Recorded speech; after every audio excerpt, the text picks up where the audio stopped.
Hello and welcome to Hold Up, a movie podcast. Last time we examined what happens when politics breaks down and the fires of war consume and destroy. Tonight, we see what happens when the war gets cold and the battles are fought in the shadows. Get ready for secrets and stealing and chasing of all kinds, for tonight's theme is spies. I am your host, Davan Skelhorn, and with me, as always, Chris Worldmind Murphy, and special guest, Huh. the great and powerful Jody Simpson. Yes, I guess. Great intro. I don't know, but thanks for having me. I've liked listening to this podcast, so it's nice to actually be on it. So We're happy to that's have you. kind. Thank you. I'm a big And movie none guy. of I us don't. It's a real I, pleasure. yeah, I don't know if you realize it, but I used to work in a video store. So like that was my Hmm. when I was a teenager. So Well, Well, that's that's a very that's good an place to. excellent segue. oh, Yeah, I is would it? say, Oh, Devin. okay. Wouldn't you say? I would say so. It's time Segue. for origin stories. Oh, okay. What's with you in movies? What's with me and movies? Well, movies Yeah. are been a passion of mine because when I was young, I grew up poor, and unfortunately, I didn't get to go to movies. So movies were something that the first movie I remember seeing in the theater was Back to the Future. So that was in '85 or '86, I can't remember, but I think it's '85. But yeah, so like it's movies have always been an experience for me. They've always been something that's taken me out of the gray areas of my life. And then later on in life, I had the option of running a video store for a while, so I did that for 2 years. So that was a lot of fun. I did the night shift at a Watch movies all franchised. night. Well, it was an interesting job because we had an adult section and we had a lot of people Oh come in. my. It was interesting, I guess is the easiest way The to say night it. But crowd was a different clientele. Is that what you're telling me? yeah, but the thing that I really liked about the job was the fact that we got, I think it was three movie rentals a week or something like that as part of our pay as well. So I got to really, you know, go nuts on movies, and that was back when VHS was a thing. Before even DVDs. DVDs weren't even out when I was working at the video store. So it was a lot of fun. I worked for a franchise store called Jumbo Video, which I don't know if anybody is familiar with that, but Couple VHSs. Yes. yes, I but remember Jumbo Video. I've Yeah, yep, yeah. I used to to be work a at customer one of of them. Jumbo Video. Yes, they were known for their Me free too. popcorn. Yeah. That was one of And good their big popcorn it things. was. It's like Rose Yeah, Video. except if It's you had just to make treat. it. Yeah, if you had to make it, you might not want to eat it, but it was overall Yeah, it was fun. right on, So, right but on. yeah, basically it's always been an escapism for me, I guess. And growing up, I started getting into a lot more of the production side of things to see, start appreciating movies for the shots and the setups and the various lighting and various other moods and techniques that are used to portray the without the actual actors.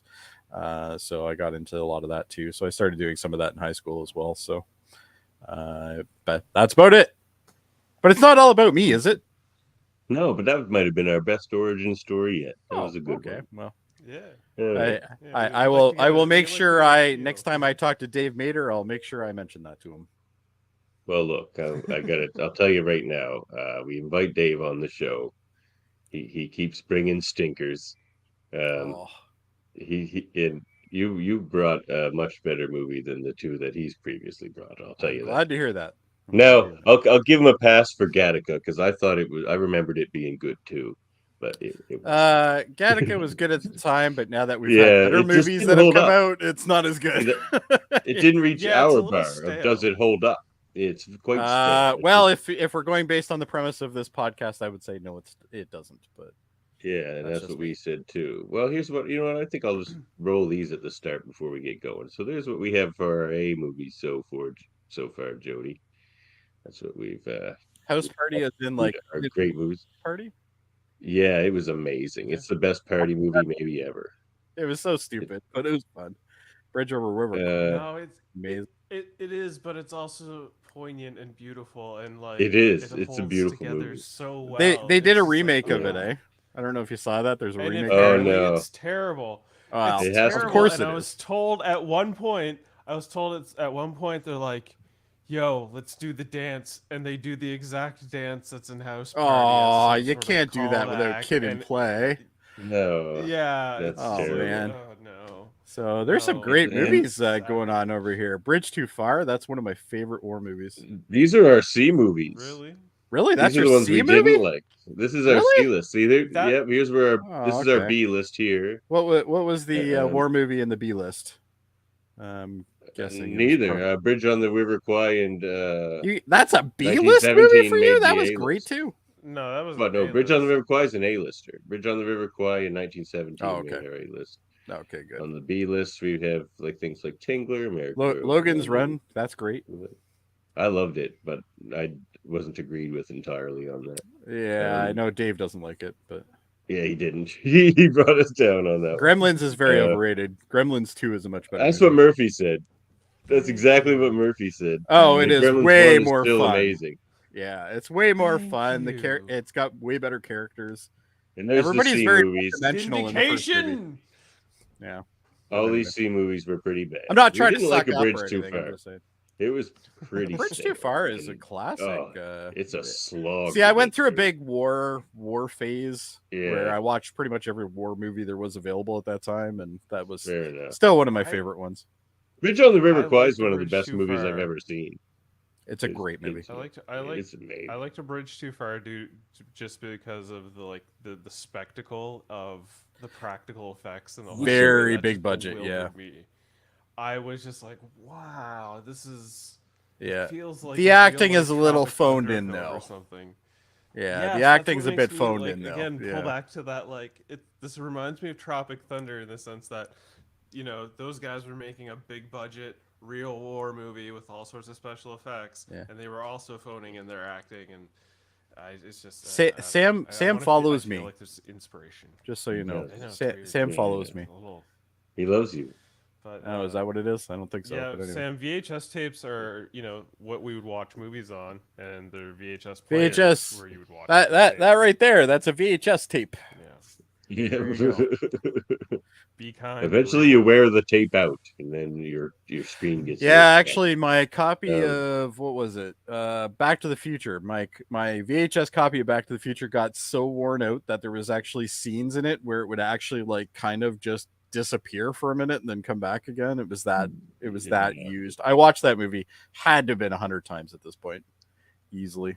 So let's get into it, fellas. Here in Theater 1, we have North by Northwest from 1959, starring Cary Grant, Ava Marie Saint, James Mason, and Martin Landau, directed by Alfred Hitchcock. Now, before we hit the trailer, I had never seen this movie before.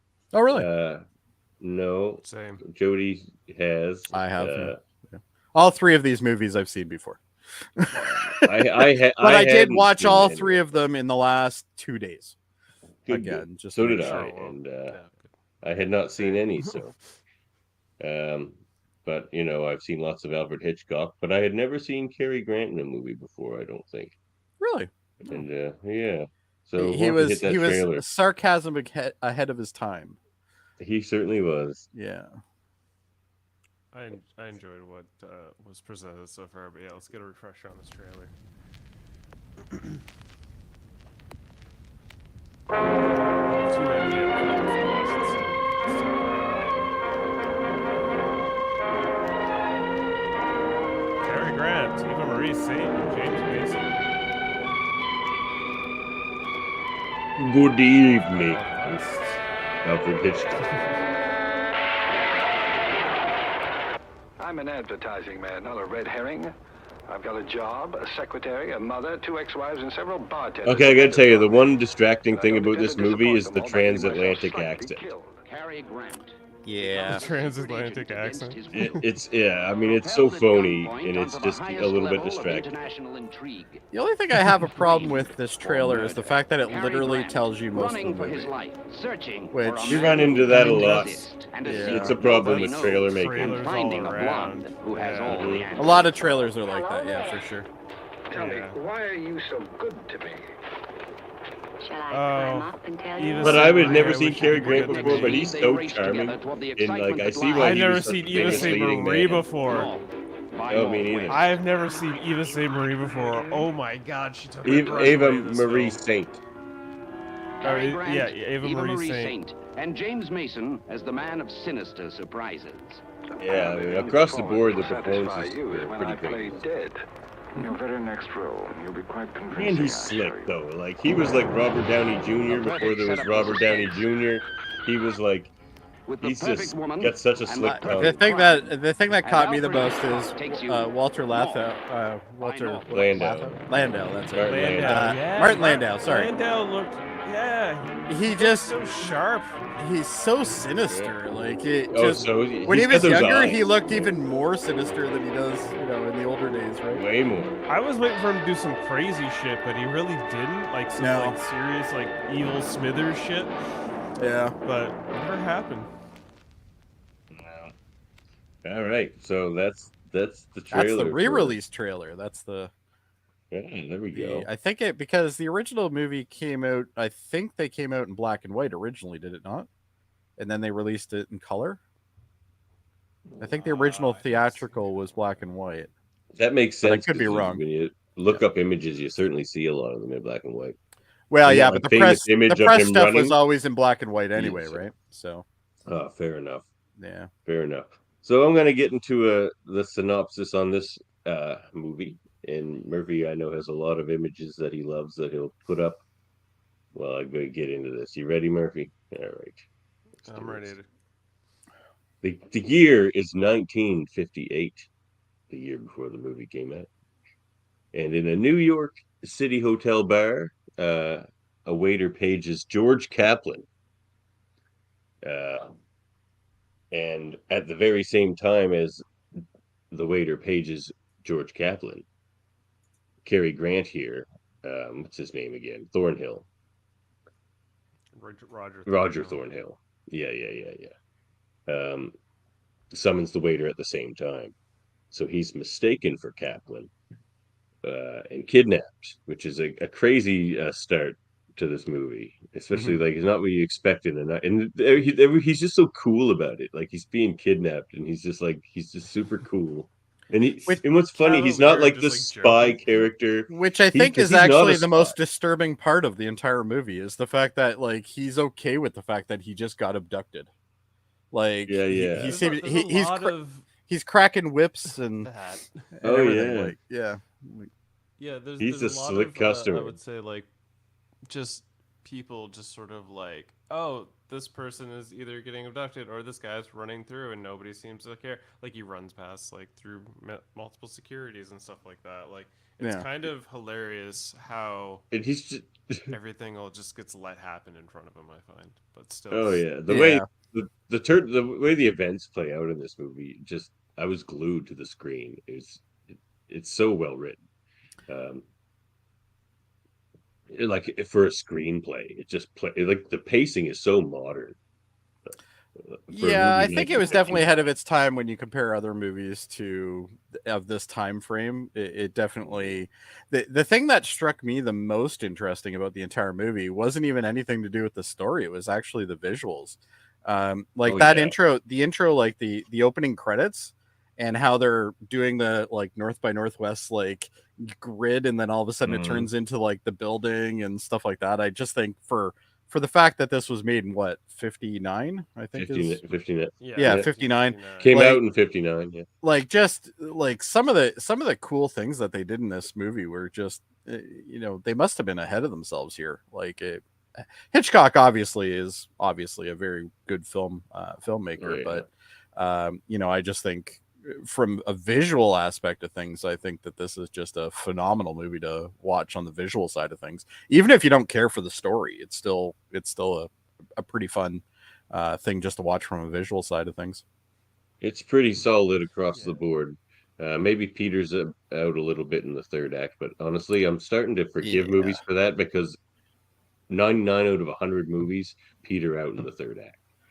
It's harder to keep that third act in check for sure. Yeah, but that's just like what Jacques Brunswick on The Simpsons says: the greatest feeling in life is not the deed, it is anticipation. So like that's why the first act is always the best. It's just like you're just anticipating everything, and in the second act, see, I think the second act is actually the better act in this movie personally, but I think the first act is just filled with flaws. Oh, in this movie, I would. Yeah. So. Yeah. So the first act is good. Like it pulls you in right away. They just kidnap him. Oh, for sure. Yeah, it starts right off. Like there's no. He's just an around. ad executive, so it's like I guess he's slick in his ad exec business. I guess, but yeah. it translates. Well, he's taken out of his element, right? That's the whole fish out of water type thing, right? In my description of our episode here, I mentioned that we're basically examining the periphery of spycraft, and I think that's interesting. Like in this movie, the main character is not a spy. He's just caught up in he's mistaken for one type business. He's mistaken for one. Which, yeah. So that's an interesting kind of spy movie. And in Ronin, it's sort of like what spies do when they're not spies anymore. That's right. Like when they become the Ronin. When they're done, you know, when they're done working for one particular agency and they're going rogue, you know. And in the last one's more of your typical spy doing spy things, spy movie. Yeah, more akin to a James Bond or a Mission Impossible type thing. I'll save my comments for Atomic Blonde till when we get there. But it's yeah. I'm not going to spoil. There will be words. No, we'll get there. I'm going to have words about that one. North by Northwest. Yeah. North by Northwest. All right, let's focus on the topic at hand. So they take him to Townsend Estates, basically, where the bad guy Van Damme is just pretending to be Townsend. Though I don't think he ever says he's Townsend. Maybe he does, but he just lets him believe. No, I think it's assumed. I don't think he actually does say it anywhere in the movie. Yeah. But then he finds out later whose estate it is, and he finds out it's this guy named Townsend. And then he goes and confronts this guy named Townsend. Like, this guy's crazy. He's just like, I'm in on this spy stuff now. I'm just going to see how it plays out, kind of. Like, he wants to get to the bottom of it anyway. Yeah. So he goes and visits Townsend at the United Nations, where he's a diplomat. And he confronts him. And he's just like, man, I don't stay there, like, hardly ever. There's nobody there. He's just like, well, who are those people living at your house? He's just like, what? This part is the turning point for me in the movie, because up until this point, it's kind of in my opinion. But once we get this scene, like especially the scene with the knife in his hand, right? Like that's when things just go full tilt in this movie, in my opinion. So it's right there is literally the moment when you're like, okay, now I need to continue this movie. You know what I mean? Like it's like that's the lock right there. Yeah. And that moment's funny because that kind of thing has been done a million times since then, where like somebody takes the knife out of somebody or who's just been stabbed and gets mistaken for the killer. But it's like, it's so funny in this case. Maybe because it's older, but it's just, I don't know. It just made me laugh because it's happened so many times since then. I'm just like, oh my God, like I know what's going to happen here, but it's like, it's hilarious at the same time. Yeah.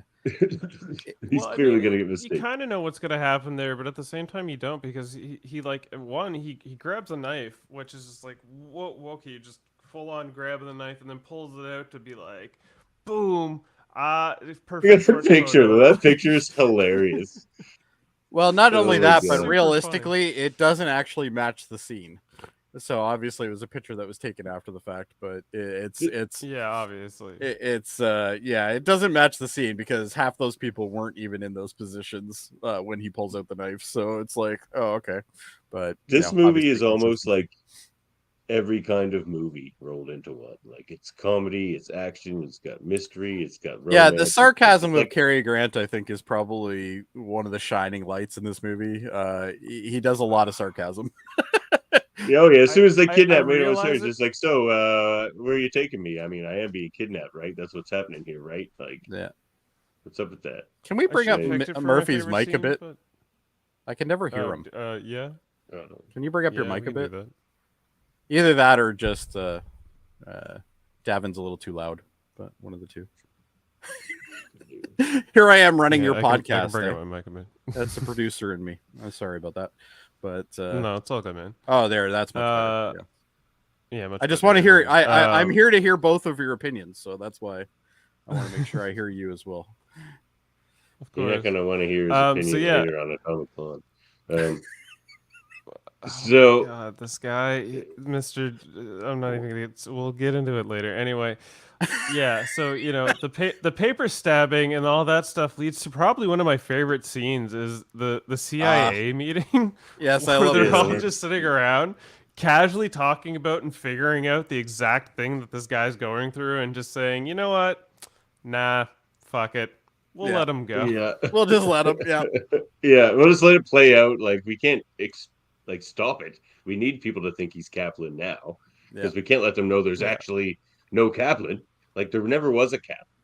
Kaplan's not even a real dude. They're just like Apparently, that gets into the names insanity are used. side, right? Yeah. Apparently, they're in 2014 they discovered an ant, and they named it a certain breed, but they found out that wasn't actually a thing, so they ended up renaming it the George Kaplan. It's like some type oh of my god, that's amazing. term for an ant. Yeah, so there's like an ant that, as of 2014, referred to as like a George Kaplan. It's more of no, not an ant. Sorry, it's a fly. It's a fly. But yeah, either way, bug of some type. Oh, okay. So he's on the run now, old Roger, and he gets on a train where he does meet the lovely Eve Kendall.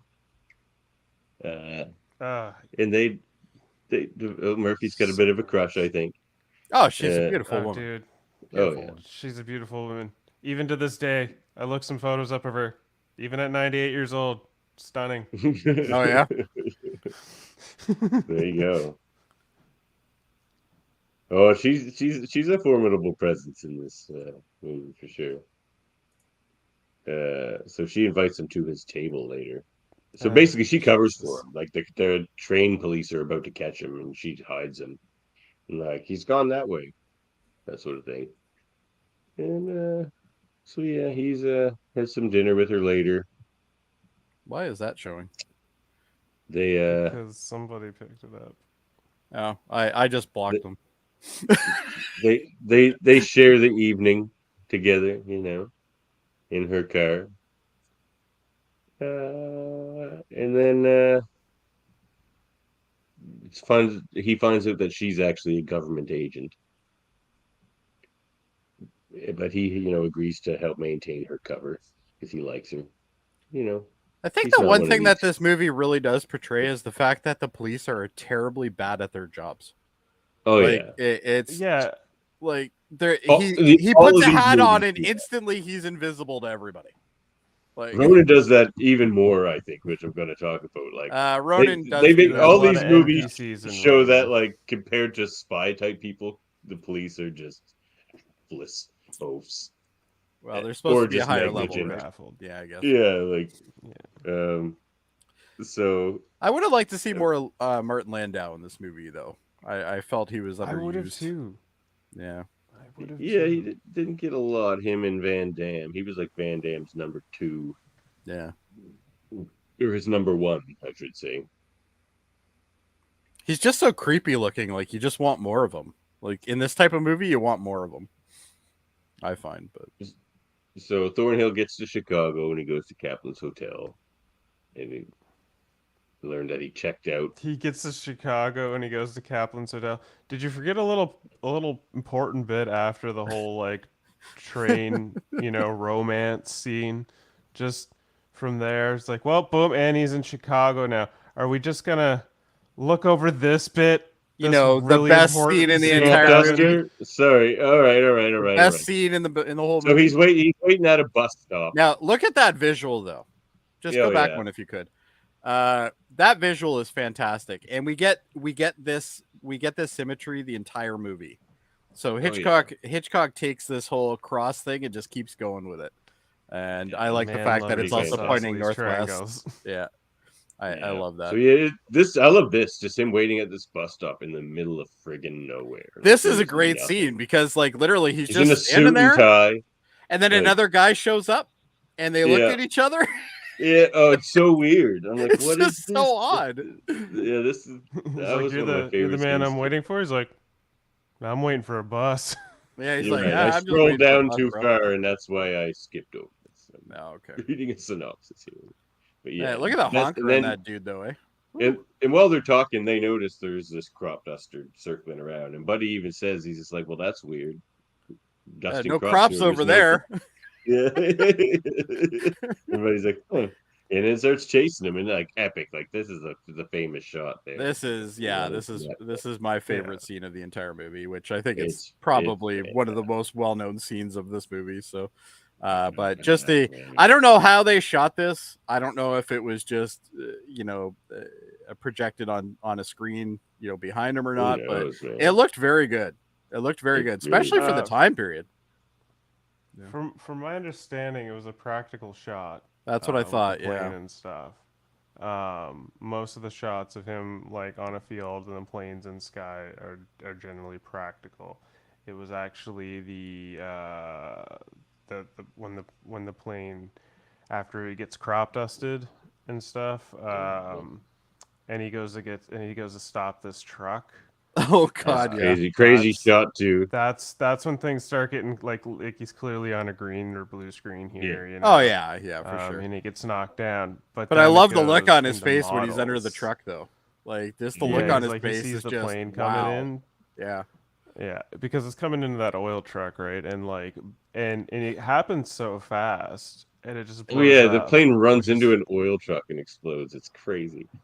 I also like the fact that the plane, because of the speed it was coming in at, like it wasn't coming in at like some insane speed either. Like it was like bounced off the truck. It literally bounced off of it, which in reality would kind of make more sense, right? Like it's not like the typical, Hollywood. So it makes it look practical. Two things touch and it's an instant like big bang explosion, right? Like it's I like the fact that there was some fire. And do you guys notice anything particular about this setup?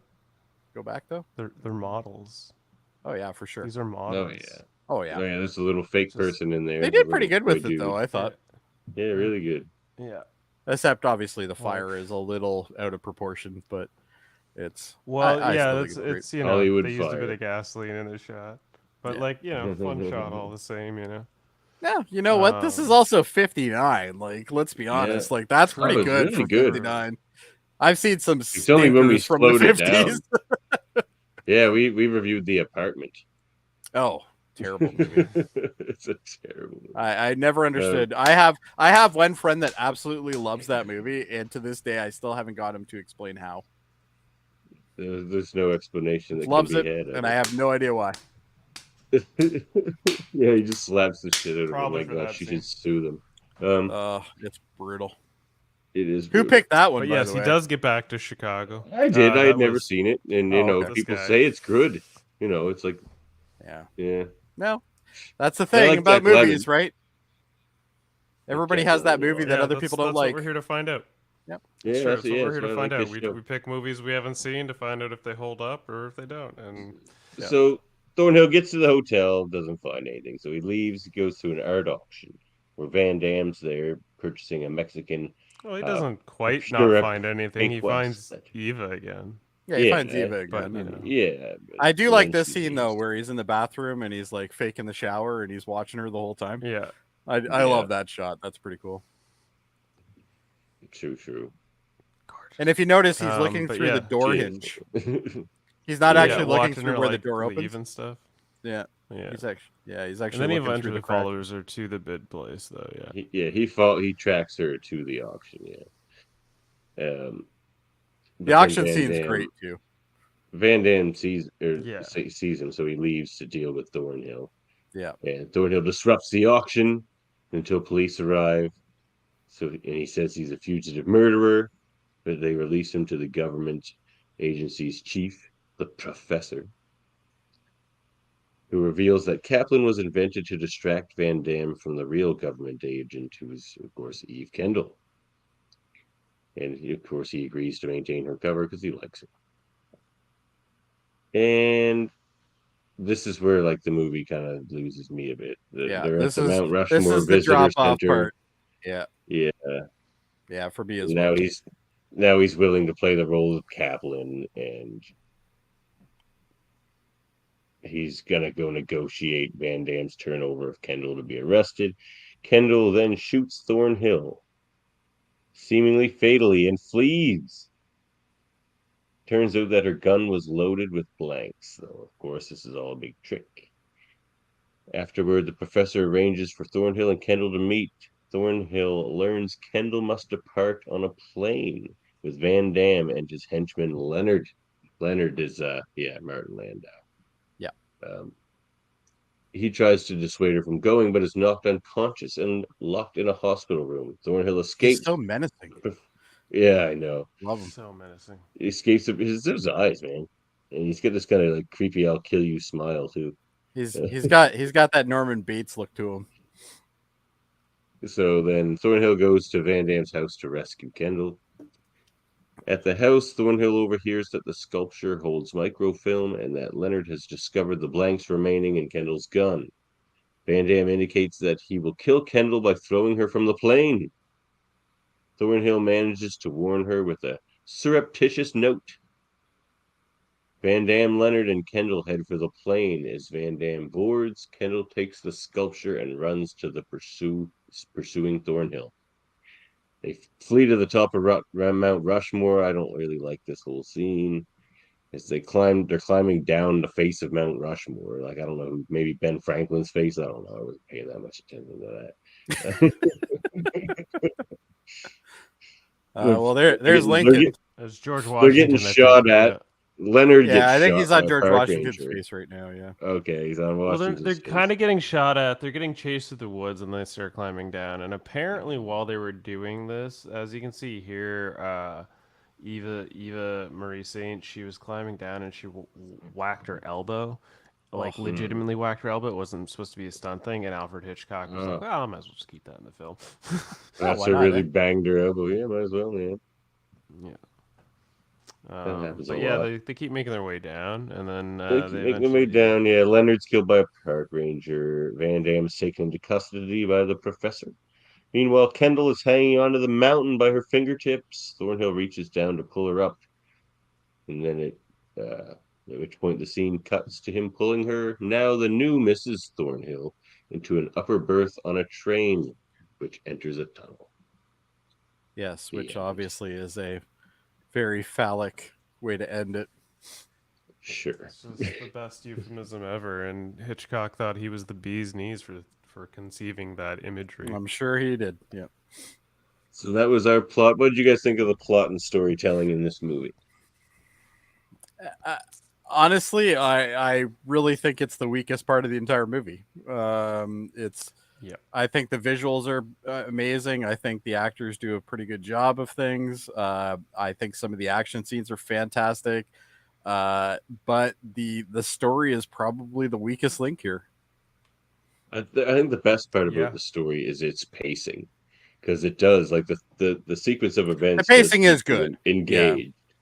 Yeah. Well, I watched this with my 16-year-old who's never seen this movie before, and she's not into anything that old normally, and she enjoyed it. So she said, it was a good movie. So she enjoyed it. So she said it was a little campy, obviously, but every teenager of our age is going to say that. Is the transatlantic accent. That's the it's pretty bad. It is pretty bad. He's but... supposed to be based what do you think, or Washington?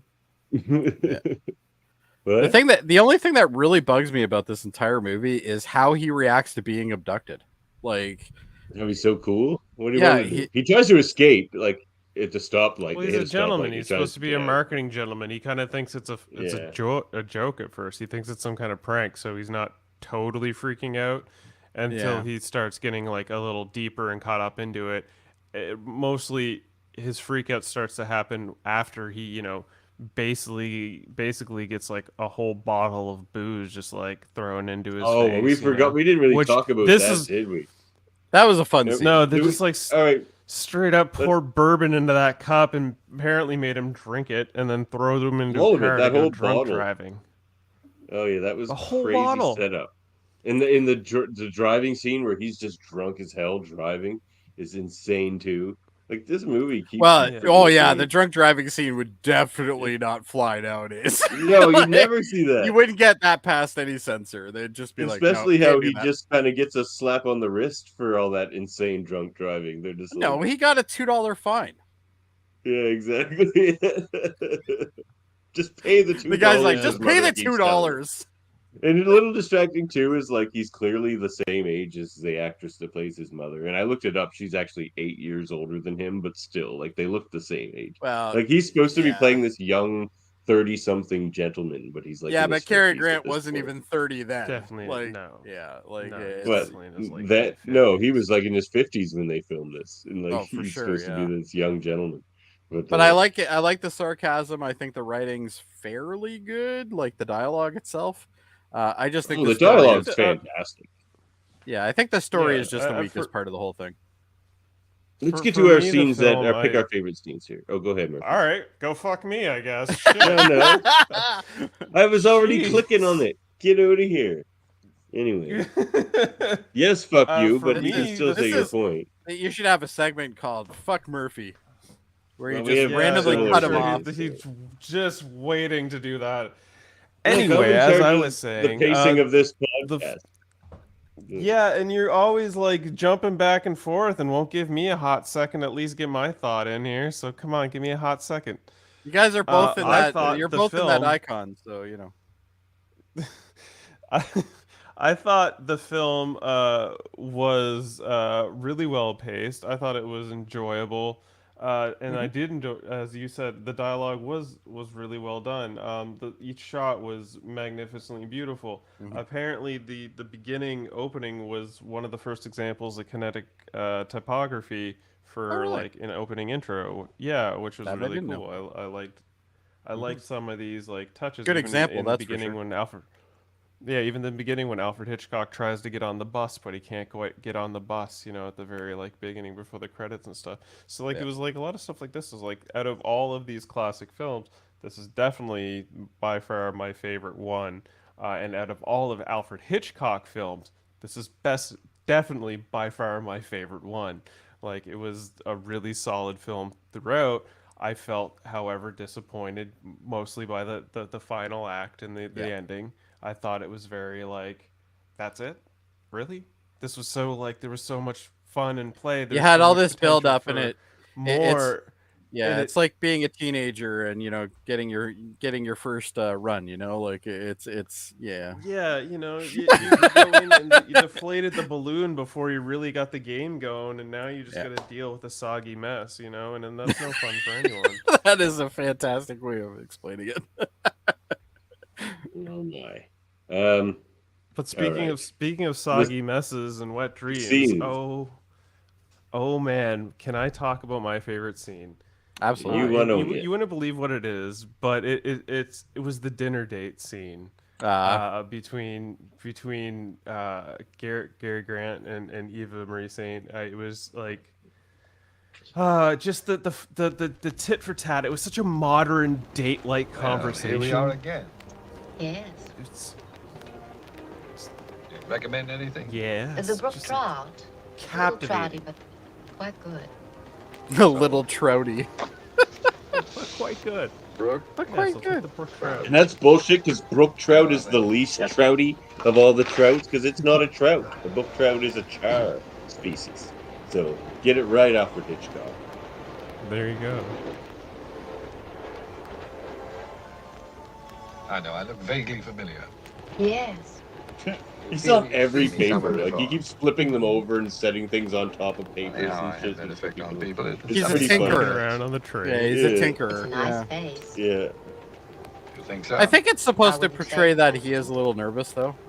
Oh, Like yeah, that's kind of that what I got side. with it. What? Like even though he's Yeah, like a you cool know, he just- cucumber, he's still nervous. Not really.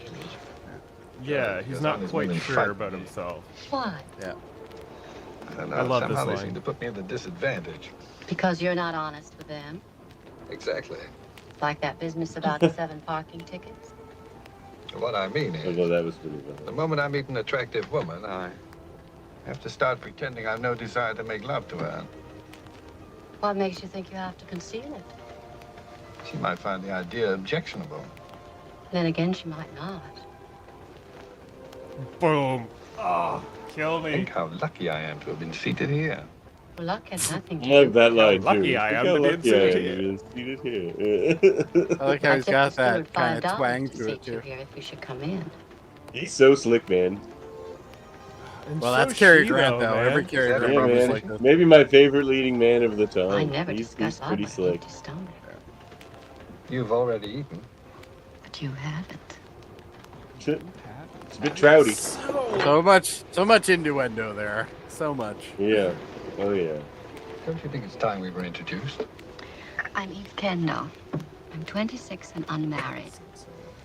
Now you know everything. I don't think Tell I'm me, what do buying you the do 26 besides lure thing, men but to their alright. doom on the 20th Century Limited? I'm an industrial That designer. line killed me. What do you do besides Jack lure men Phillips, to their doom on Western 20th sales Century manager for Limited? Kingley Electronics. No, you're not. You're As I Roger said, the Thorne, dialogue's Madison fantastic. Avenue. It's just this And you're story wanted that for murder on almost every in- front page in America. And don't be so modest. It's The almost in story's your not perfect bad. movie. It's just not quite as good as all this other Don't stuff. worry. If the story was better, this would be a How near come? perfect movie. I told you. If the ending nice was better, face. this would be a near perfect. Is that the movie. only reason? Oh, absolutely. It's a good It's going to story. be a long night. Yeah, the first two acts are True. great story. And I don't Keeps me in particularly like the True. book I've started. Well, and since then, we've had how many You know what I mistaken mean? identity spy movies? Like, Let there's me been think. hundreds of thousands of them, right? So. And this one's better than all of them. Oh yeah, yeah. Yes, I know exactly what you mean. Yes, I know exactly what you mean. Very cool Yeah, scene. I Very cool just- scene. One of my favorite scenes. It really made me fall in love with her character, and that would just like. I'm gonna see if I can perfectly find a the poster of story. her and send it to you, Murphy. That'll be Well, my there, my gift to you. Jody, what scene holds up for you? Oh, it has to be the classic one. It's got to be the crop dusting scene. I love that whole scene. It just everything about it just screams awesome. Like look at how long it takes for this goddamn plane to come at him. And Well, I it's mean, just- how long would it take you to think that a plane is chasing you? and as it's like- coming down, he's just like, wow. And he face And then plunges right bullets into the fly ground. in. Yeah. Oh yeah. And then you It's like hear that it kind plane's of not taking chasing. off, and he thinks, okay, well, I might be all right. And then you see it circling, and then you're like, oh shit, right? It's coming again, right? And this time it Where might can be you worse. run? Smart running into the core.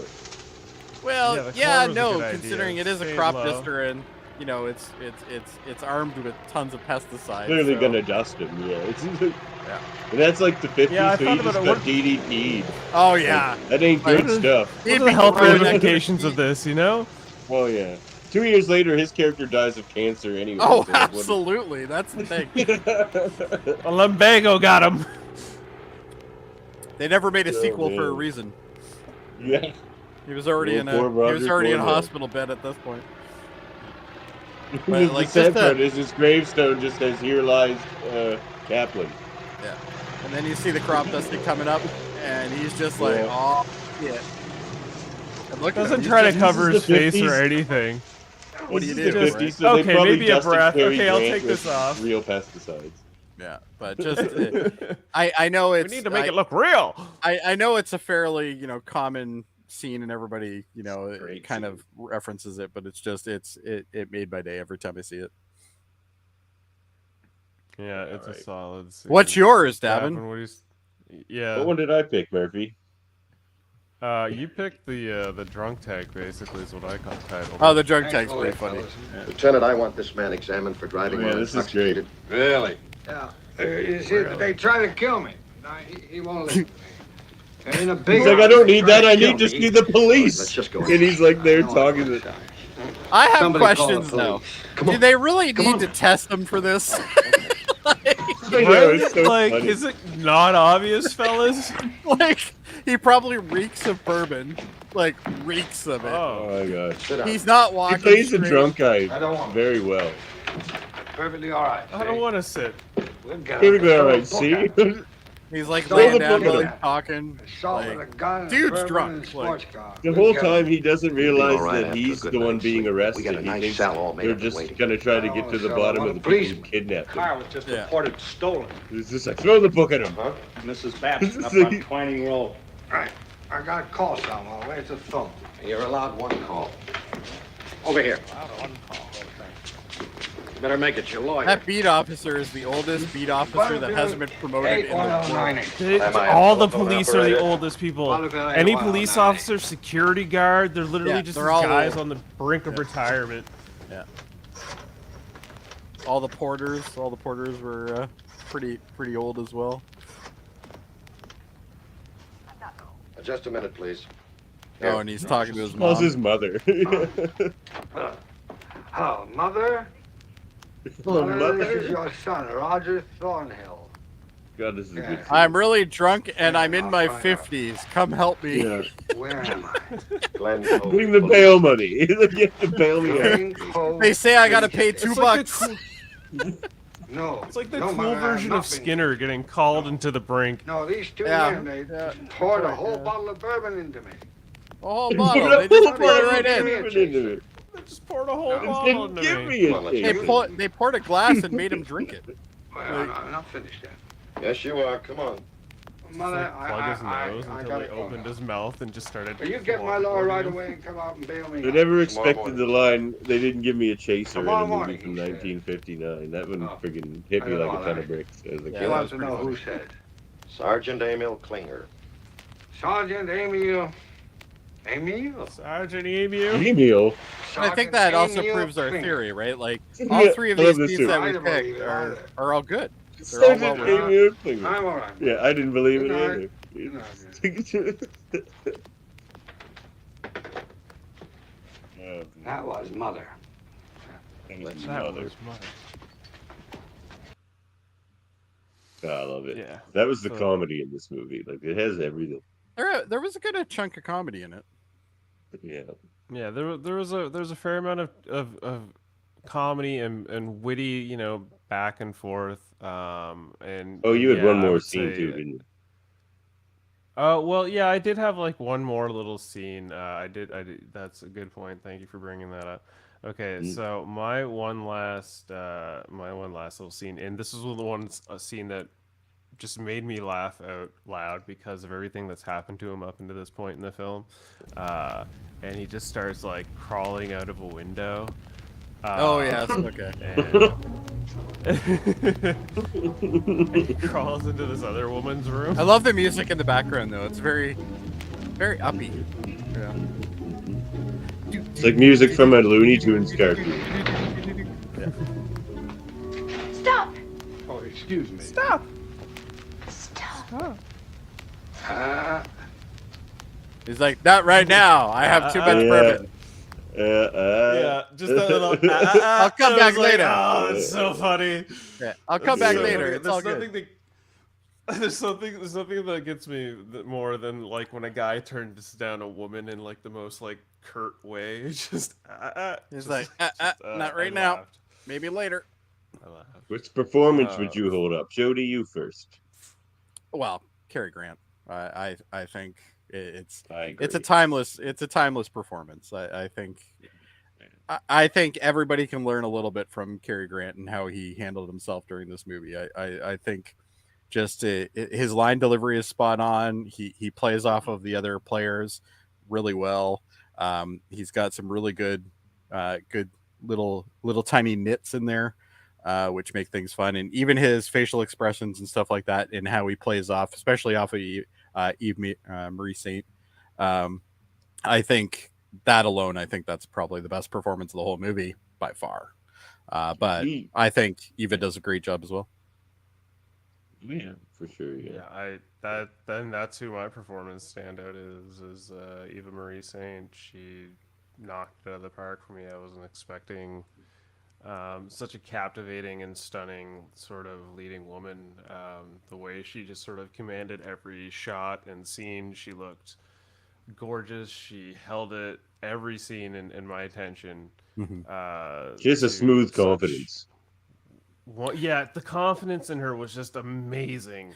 I think she's a great smooth pick confidence. because you have Cary Grant, who also has a very good amount of confidence going on, and she outplays every single scene she's with him.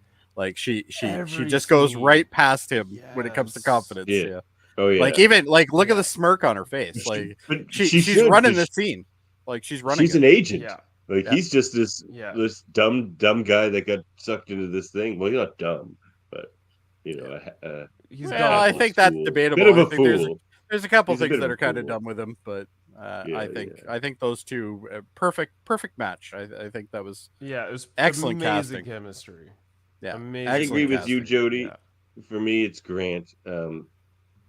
His character. I can't imagine that character being likable, played by anybody else. Like his character is almost Yeah, tailor-made to be unlikable. He's like an ad executive. He's running around in a suit. He's yeah. too cool You for want to school all not the like him. time. Yeah, But with him, you don't. You like he's just very likable the whole time, and it's kind of surprising. And I really like Cary Grant. He's pretty awesome. hmm So Yeah. I think my first it's the fact introduction that to him, and he's what an introduction. he's I done think some it's the great fact that movies. because he's the leading man. Because he's the Welcome. leading man, he finds himself in trouble often. I think that's what Yes. it is, and due to that fact, that's what makes him so relatable. But I will and say, sort out of of all like- the Cary Grant movies that I'm aware of, anyway, or have seen, I would say these two pairings are probably the best pairing that I've seen with him. Yeah. By far. But you know, again, he has had some pretty good movies in his career. Setting aesthetic. I love the well, setting. it's gorgeous. Aesthetic. It's, Oh. yeah. Oh, Every- this shot. I forgot about that. This shot's Yeah. amazing. I love this shot.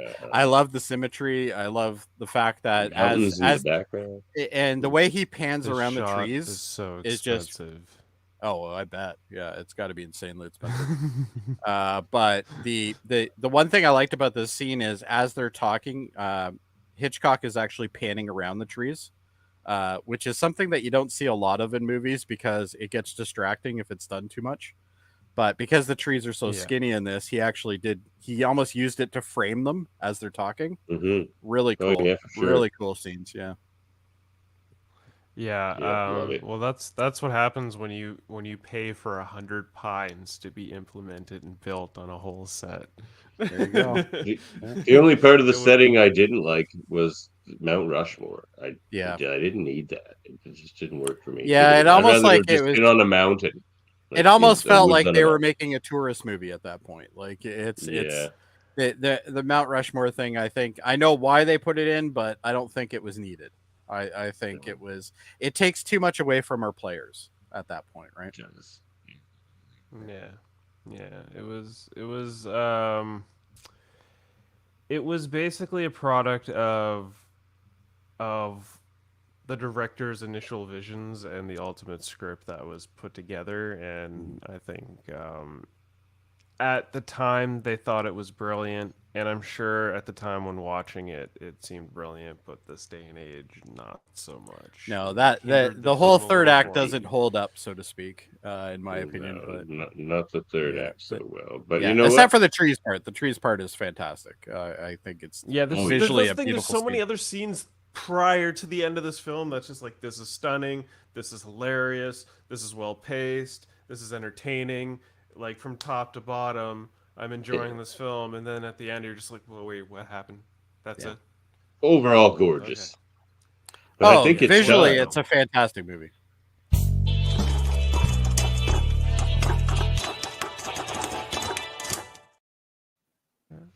We got movie morsels with North by Northwest 1959. I'm going to try and keep these brief. I'm going to keep these brief.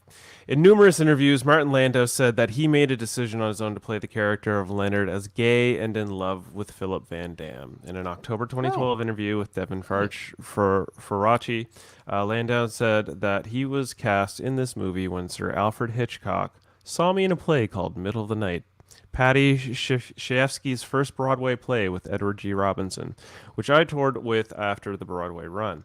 He was there opening night. I played a very macho guy, 180 degrees from Leonard, who I chose to play as a homosexual, very subtly. Because he wanted to get rid of Eva because he wanted to get rid of Eva Marie Saint with such a vengeance, James Mason, to the day he died, he became a friend of mine, and the most often asked question of James was whether Van Damme, his character, was bisexual. He said, no, he wasn't, but Landau made a choice, and there's nothing I can do about it. I actually caused him some grief. Everyone told me not to do that because it was my first big movie, and people would think I was gay. I'm an actor. I said it wasn't going to be my last movie, and it certainly wasn't. I've never played a character like that since, and I also felt it was something people would know or not know. It was very subtle. I thought in Boise, Idaho, they might not notice. Landau also said that after he made the decision to play Leonard as gay, Hitchcock and screenwriter Ernest Lehman were very supportive of the idea. Ernie Lehman added a line which was not in the script. Call it my woman's intuition was not in the original script. It was a very daring line for the 1950s. Men didn't say things like that, and Hitchcock loved what I did, and he left me alone. Cool. I didn't actually I thought pick it was up on really that cool. at all. So that's I know. great. I was like, oh, that's a pretty good line. I thought it was a good line. Call it my woman's. It was a neat intuition, line, but, yeah, like, but not. But yeah, the we also live in a the different age, controversy of right? it. So it's exactly, controversy right? back then was probably much different than it would be now. Like for somebody to say that now, we don't care, right? You'd have to be a little less subtle these days. Yeah. Yeah. MGM put a great deal of pressure on Sir Alfred Hitchcock to eliminate the scene in the woods. After Eve shoots Roger, MGM felt that was an unnecessary scene that incurred the needless expense of building the set on a soundstage using 100 ponderosa pines. Hitchcock, however, felt that was an indispensable scene because it's the first meeting between Roger and Eve since he learned she was a double agent. Hitchcock won out in the end thanks to his contract that gave him complete artistic control of the movie regardless of production time or cost, which is like what a contract.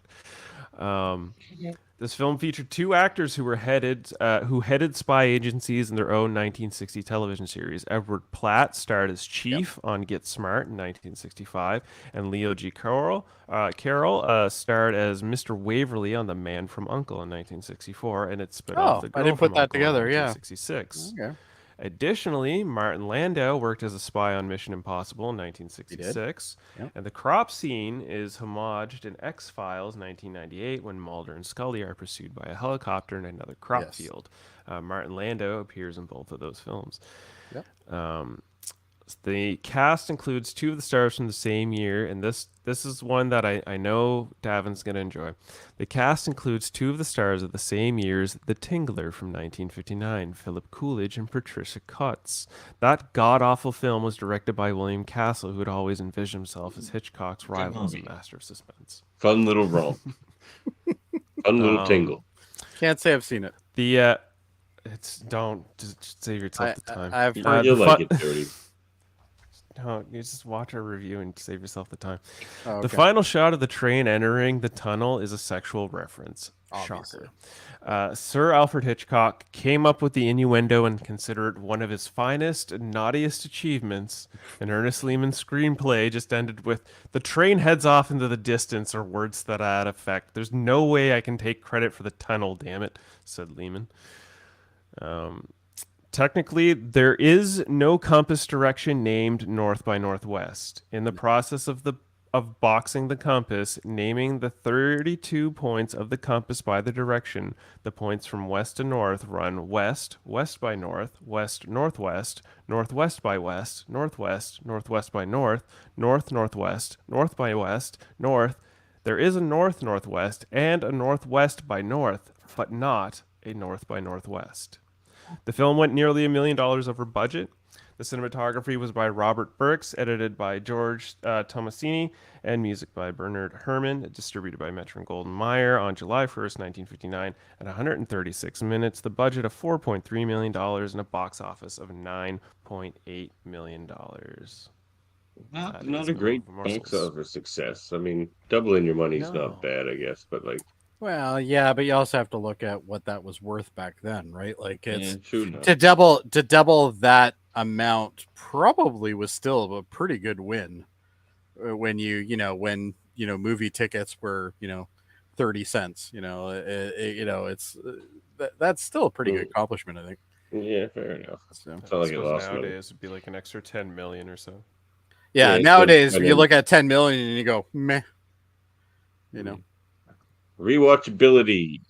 Yeah, I'd watch this again. Yeah. If you're gonna Definitely. rewatch it, Yep. I would say turn it off once they get to Mount Rushmore.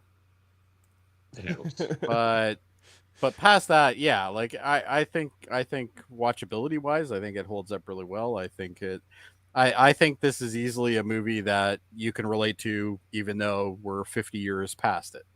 50, 60 years past it actually at this point. So it's, I think I think it's got good rewatchability. I don't know what you guys think, but I think it is.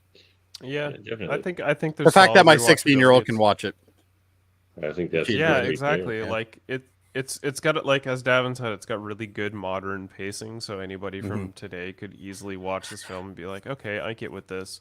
There's a couple moments where maybe they might drag, they might look at their phone and lose a little interest, but you can get back into the story pretty quickly. And it was just a beautiful movie to watch, and It was really visually well casted. stunning.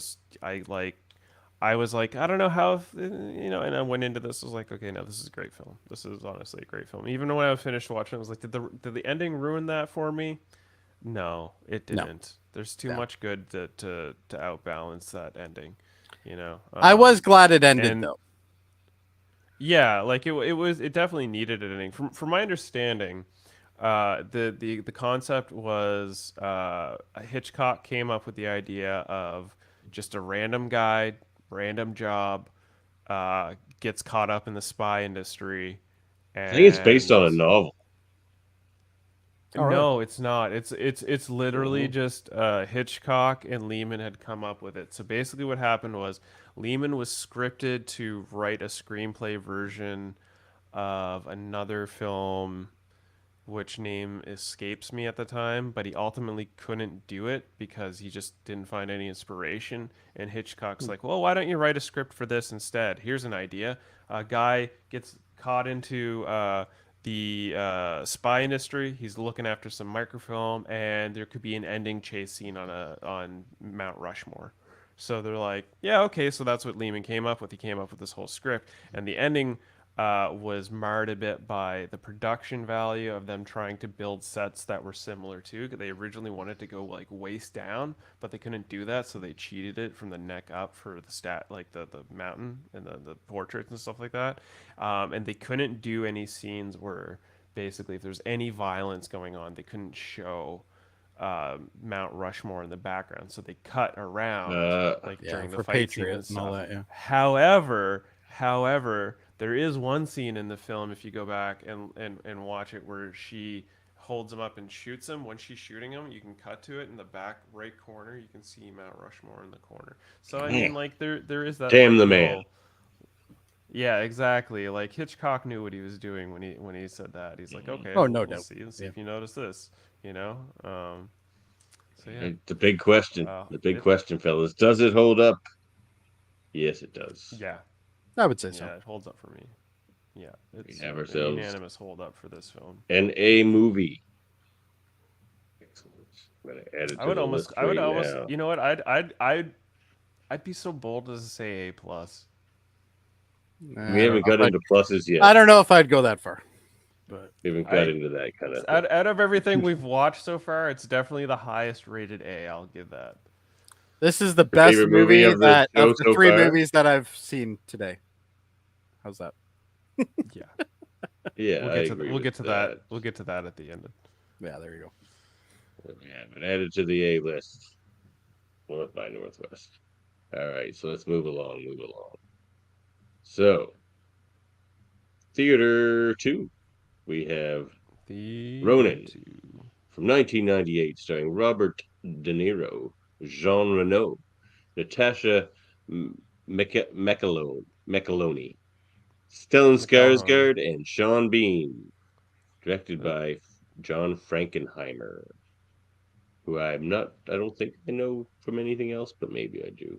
I don't really pay too much attention to who directs things. Jody, this is your movie. Okay, what does that mean? Why Ronin? You have Why to Ronin? give us the Oh, plot okay. synopsis. No. Oh, well, I didn't have anything prepared. Oh, he Google didn't it. tell you. No one told me that. But that's okay. Okay. You know what? I can pull up a plot synopsis really quickly here. And Yeah. just kind of Something. Well, I'm just gonna say, little- Jody, I thank you for coming on the show and bringing an actual good movie because I enjoyed the shit out of this movie. Actually, I quite liked this movie. All right. So basically, Ronin is. Well, before go ahead. before you get into the plot synopsis, basically, we kind of the way we do this is we give Okay. a little like what we quick think, and then we'll throw the trailer, and then you can sort of run through the plot. Oh, okay, So, sounds good. Yeah. My quick thoughts on this film.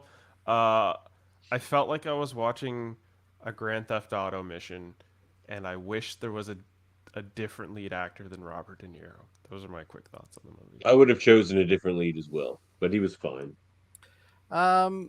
Yeah, I wouldn't disagree with you on that. Robert De Niro, I think, he was an obvious cast for the fact of who he was. Not necessarily the best person to play that part. And when you look at the cast is good. There's a lot of good players in here. Sean Bean, Jonathan Pryce, I absolutely adore. Jonathan Pryce. He is one of my favorite Bond villains, even though he was in one of the most terrible of the Bond movies. But I really enjoy him, and I think he does really well. The lead definitely could have been played by somebody else, but Jean Reno, obviously fantastic. I love him. Me too. He's great. Yeah, the thing that one of the reasons why I picked this movie was because I thought that you guys probably hadn't seen it, because it got overshadowed by a lot of other movies when this one came out. This one came out in '98, I believe.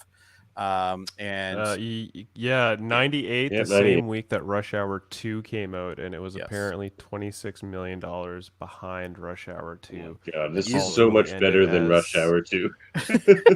it's one of those movies. I know, maybe. Well, Pick a Rush Hour movie. Those movies aren't going to hold up, I'll tell you. yeah, but I love Jackie Chan. Yeah, but you have obviously Skarsgård, which is he's always good in movies that he's in. I think he's actually pretty weak in this movie compared to some of the other stuff he does. But yeah, I overall the reason why I picked the movie is because number one, I thought it was a movie that neither one of you probably have seen. I thought if anybody had seen it, it would probably be Murphy. But I'm pretty sure Davan wouldn't have seen this movie. So not that that's any slant to There you, may have Davan. been a chance I would have seen it with my grandfather back in the day. I kind of remember the trailer in the poster more or less than anything. The trailer I don't was played really on a remember. lot of movies. This was a Yeah. movie that was very well advertised. Because they had De but- Niro. Yeah, well, De Niro obviously, but think about De Niro, 1998. Why they kept exactly Heat huge. around the same time. Heat was in 96, I think, or 95. Casino around there. Casino, he's massive. The fact that I was told the fact that we're not covering Heat for a heist film is a sacrilege, but that's a conversation for another day. that is You've that is seen, actually never a seen fact. Heat? Heat is I've an seen amazing movie. Heat. Yeah. Okay. I've Well, seen Heat. I love yeah, Heat. It's amazing. Yeah, Heat's a good movie. It's Anyway. All right, hit the trailer. Yeah. No. Let's hit the trailer and we'll really get into the meat of this. You ever kill anybody? I hurt somebody's feelings once. I love that line. I Yeah, never me walk too. into a place I don't know how to walk out of. That's the line that hooked me on this movie. Actually, then I was. Oh, I in. know you. I don't think so. De Niro's actually pretty good in this role. It's a small world. It's He's Nick good, but there's so Fury many and people Leon that would be better. Professional had a mission. Yeah, together. He was hired to lead a mission This is what we're after. to recover a package. We need to take it intact. See, from there's several pretty much men no who way can't to be make an interesting trailer out of this. My kind of job. That some are willing I to think that die might have for. been might have been it. Relax, darling. Just a game. Could you take a picture of me and my wife? Get the background. Guy goes for the case. Other guy's protecting the principal. Oh, they're good. And everyone is willing to kill for. I want $100,000. I want it up front. I want another $100,000 when you get the case.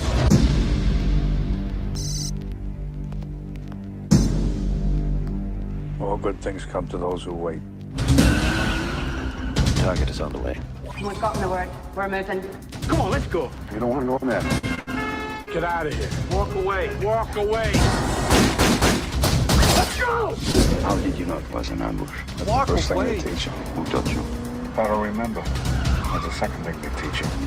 We've made a good plan, and we're gonna stick with it. Who's this girl work for? Are you afraid? Of course I'm afraid. You think I'm reluctant because I'm happy? Who are our employers? I'm not under any obligation to let you know. If you are not, then the price has got to go up. It's not gonna happen. The girl sold us out. We're following the wrong people. Man, they're giving you everything in this trailer.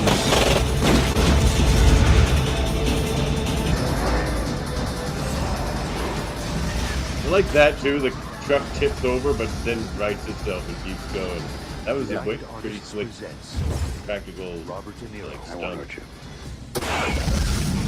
GTA. Ronin. You worried about saving your own skin? Yeah, I am. Covers my body. Yeah, like that line too. Yeah, He's got a lot of good. He's got a lot of good Yeah, stuff in there. He does. He does. Yeah. Have a lot of good Like stuff. it. A couple things I just wanted to say before you get into the synopsis there, Jody. One, it's funny when you get to see their gang, and you're just immediately like, oh, one of these things is not like the other. Like it's a bunch of famous people, and then this other guy who's the driver. But you're like, oh, it's just not going to work out well. for him. Which I can tell you. spoilers wise, he actually lasts a good long time in the movie compared to some of the other people. No, he didn't. He didn't did. outlast anyone on that crew. No, he didn't. You're talking the driver? Yeah. Skip He Sudik, lasted about Larry. Oh, halfway through. he outlasted Sean Bean on the team, but not Sean Bean didn't die. Well, Smoking Larry. Yeah, Smoking Smoking Larry. Yeah. All right. So And, let's and go with also, the synopsis, I guess. Oh, the other thing I wanted to say was like, because you're about to do the synopsis, what I think was a good entry to this movie is the title and that whole Ronin explanation that they do, because that gives you like a perspective to view Robert De Niro's character from. yes. They don't tell you anything, but as long as you just Nope. think of him as this Ronin who, of course, used to work as a spy for the CIA, likely, Yeah. but now is not because he's a Ronin. He has This no is what master happens when now. all the spies are done. Yeah. You When know, all they this, start what do doing how do they make freelance money? Yeah. Did you guys know that that a Ronin is a samurai that is disgraced and out on a path? Yes, Because they tell us say that it. information like 5 times throughout the movie. Not only in that, they different have ways. miniatures. Oh, Yes, they got that- miniatures. They talk about it in French. I didn't like that scene when they talk about the 47 Ronin story. That, like, even the ending that he's like, "Do you know why? What they did after that? They killed themselves." I'm just Yeah, like, they slit themselves. What? Fun fact: Like, that little story apparently inspired the film 47 Ronin, that was later made like in 2010 Comic or book. whatever with which Keanu. Well, it was based on also the a comic book, yeah. 47 Ronin. Well, yeah, but yeah, anyway, what the thing is, anyway. So let's get into the plot synopsis of this. Yeah, daring go for it, beast Jody. of So a film. Deidre, which is played by Natasha, I can never remember how to say her last name. Micheloni? I think Micheloni, I it's think. Micheloni. Yeah, puts together a team of McClone? experts that she's tasked with stealing a valuable briefcase, which the contents are a mystery. We actually never do find out anything about what's in it. The international team includes Sam, which is played by Robert De Skates. Niro, which is I a like tech- that though. That we didn't I find do out what too. was in Yeah, it. it's very Pulp Fiction-y. Basically played by Robert De Niro, which is an ex-intelligence officer, along with Vincent, which is John Reno, Gregor, which is Stellan Skelhorn. He plays kind of like a computer ops kind of guy, and various others. As their operation gets KGB. under, yeah, they're from all different international teams and stuff like that, and obviously they're not working for them anymore. All but one, let's just say. which Well, comes up maybe somebody is, but I don't want to give away everything. But as their operation gets underway, several team members are found to be very untrustworthy, which is very true. And everyone must complete the mission with a watchful eye on everyone else. So basically, not only is it kind of like the one thing I like about the movie is the fact that it's a heist movie. It's also a spy thriller, and it's also essentially nobody trusts nobody kind of scenario where everybody double crosses all over the place, there's nothing but double crosses. They should have called this movie Double Crossing, because it would have been just as good. De Niro's expecting it the whole time, the double crosses, except he's the only one that's actually super skeptical throughout the entire movie. He's like, everybody's an asshole, very aware of his surroundings. Yeah, he's very aware of who he's working with and what could possibly go wrong. But I love when they get to that tunnel, he's just like, I'm not going. Like, one of the first scenes is well, not the first scene, I guess, but probably a couple minutes in anyway. Is the scene here where they're about to meet up to basically pay off and get something in return, and essentially De Niro as well as I think Jean Reno was the two that didn't go, right? Because it was Sean Bean. Yeah, no. Reno goes with him. Oh no, Reno does go with him. That's right. Yeah. Yeah. He's just like, look, I'm gonna go. And De Niro's just like, we're gonna get killed if we go over there. Yeah, like, what are you guys doing? Like, let's walk into a death chamber. Like that's what we're doing. You get the impression that each one of these people have certain skill sets, but they also are very, very oblivious to certain things of the job. De Niro's character is very well versed in all aspects, all of this stuff, whereas Reno's kind of like that as well, but he's also kind of the tough guy. But where Sean Bean's character is not at all. Sean Bean's character is the weakest link at the beginning of this movie. He's supposed to be the weapons guy. That's who he says. Well, he's the weapons guy. Secure him these weapons. Yeah, and he does know weapons because he opens up the trunk and like 2 seconds later he's like, "It's not all here." Like he recognizes away that it's he knows what's there, what's not there, and what's missing. But that's so sketchy because then they're like, "No, it's in the next car that's gonna park mysteriously in this tunnel." Yeah, and it's gonna park all the way down there, and it can't be driven up or anything. You got to walk over. Don't bring it over here at all. The thing with Sean Bean's character too is the other two, John Reno and De Niro, are just sitting there cool, and Sean Bean's character is sweating bullets, man. Oh yeah, he's not comfortable, and he's playing it well. Like he looks stressed out, man. He's a good actor, Sean. Yeah. But one of the big reasons why I picked this was the number one, as I said, I didn't think either one of you guys would probably have seen it, and if you did see it, you definitely wouldn't remember it. That is probably one of its biggest flaws, is the fact that it's a movie that in 10 years you're not going to remember the plot and you're going to watch it again. Whether that's a good thing or a bad thing, I don't know. But I'm a big car guy, and I'm also a big practical effects with cars guy. And if you want a movie where you see nothing but a lot of cars getting damaged in practical ways, this is the movie for you. And that gets back to the analogy of this is like a Grand Theft Auto mission, because it kind of is. It really is. There's a lot of the makeup of that. Yeah. I got on to that point, Jody. I'm not a car guy. So when there's a car chase scene in a movie, I usually just glaze over and I'm super bored. This is like the first car chase in a movie that didn't bore me to tears. Oh, this is a friggin' really good car chase. Well, and not only that, but it's a practical car chase. Like you're not seeing like Fast and Furious type things where they're like jumping curbs with no damage, and like these cars are getting mutilated as they're driving through, and they're hitting things, they're losing bumpers, they're like everything's going wrong with these cars, right? Like there's even the point where he's just like Paris. The driver guy's going to hide sort of off the road. He goes just over that kind of like hill. Yeah, he just lofts over. He just goes, but he does it too fast, and you just hear the kind of. And you can see the car like the front end hits, and like something falls off of it as he does it, and he's kind of That's before the mission. I'm like, you dummy, you could have just eased down. It's really car crash porn. I think is the easiest way to explain this movie. There is other things, but I liked it though. The car crash porn is definitely good in this. The car crashing was just all the vehicle stuff was very like top notch in the film. Yeah, I think all the practical effects were really well done. Even like the gunshots and stuff like that, I thought were really well done. A lot of the double crossing you don't kind of see coming. Something's going to happen, but you don't know who's going to be the one that's going to initiate it. It happens fast. Only does it happen fast, but there's a time where there's like 3 double crosses within like 10 minutes. right? Oh, yeah. And You it's can like get into bang, spoilers bang, bang. here on this podcast, Jody, if you want to get into like a bit more detail. Oh yeah, we spoil the crap out of everything. Oh, do you? Okay. Yeah. Well, I don't know really where to start. Now, I will say that the last time I watched this, which was yesterday, it was night and I was very late, so I might gloss over things that maybe you guys might be interested. So feel free to jump in. But basically, Oh, sorry. Well, did we get to that point yet? Where the Stellan Skarsgård first double crosses him. He's really the main double crosser to begin with. Yeah, But it just happens so fast in the way he does it. That's why you don't see it coming. Like he does. Yeah. His job is he's supposed to come out and get the case Yep. and secure it. Yeah, But and what he does is he has a second one with him. Yeah, he does And the he old has this swapper, right? Yeah, where he Yeah, mails but the other one it's to like- himself. Yeah. and it's handcuffed to the original guy, but he has this device that just pops the handcuff off and everything.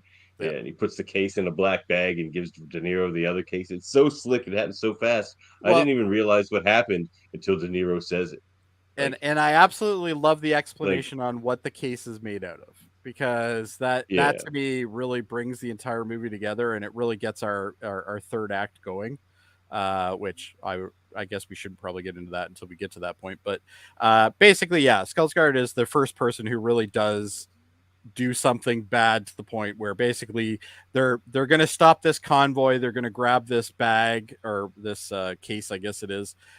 We don't know what's in it. Like, it could be anything. It could be like, the button to the nuclear warheads. It could be, private pictures of Obama. We don't know. All right. Which obviously in 98 wouldn't have been a big deal anyway, but who knows? But either way, everybody wants this damn thing.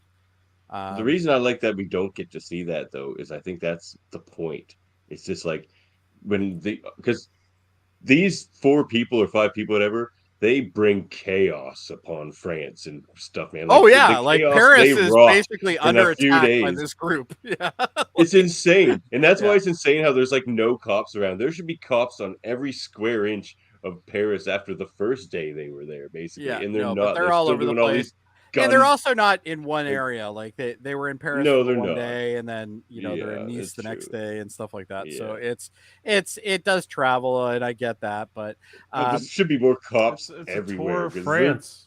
It really is a criminal tour of France. It really is. There's just gunfights everywhere and explosions, and the authorities just blame it on the Sinn Féin, and they're just like, yeah, it's just the bloody Irish. And if you think about it, every single one of these characters are played by people that have been in spy movies. Like, these are all spy-like movies. I'm not familiar with Natasha's, areas, but my understanding she was in the Truman Show. I know she was in the Truman Show, yeah, but that's not really a spy movie. Well, I guess in a way it kind of is. Californication. But like, for instance, 1998, when you think about it, even Sean Bean. Sean Bean was the bad guy in Goldeneye. Like, that was only a couple of years. Surprisingly, one of the few movies where Sean Bean doesn't die, which is just like very odd. Really? Yep, very odd to begin with. Very odd. I was expecting the perfect movie to kill him. But also, he's got top billing, and he's out in like probably the first maybe 15 minutes. 30, yeah. I'm going to talk about that scene a bit later. Yeah, because I really like that scene. Yeah, but, I'm not very prepared, guys, quite honestly, because I didn't know this was what I had to do to bring to the table. So feel free to take over. It's not a problem. But we're moving along there. There's double crosses left and right. Oh, there is. They find out that she is a double cross as well, because she is Sinn Féin.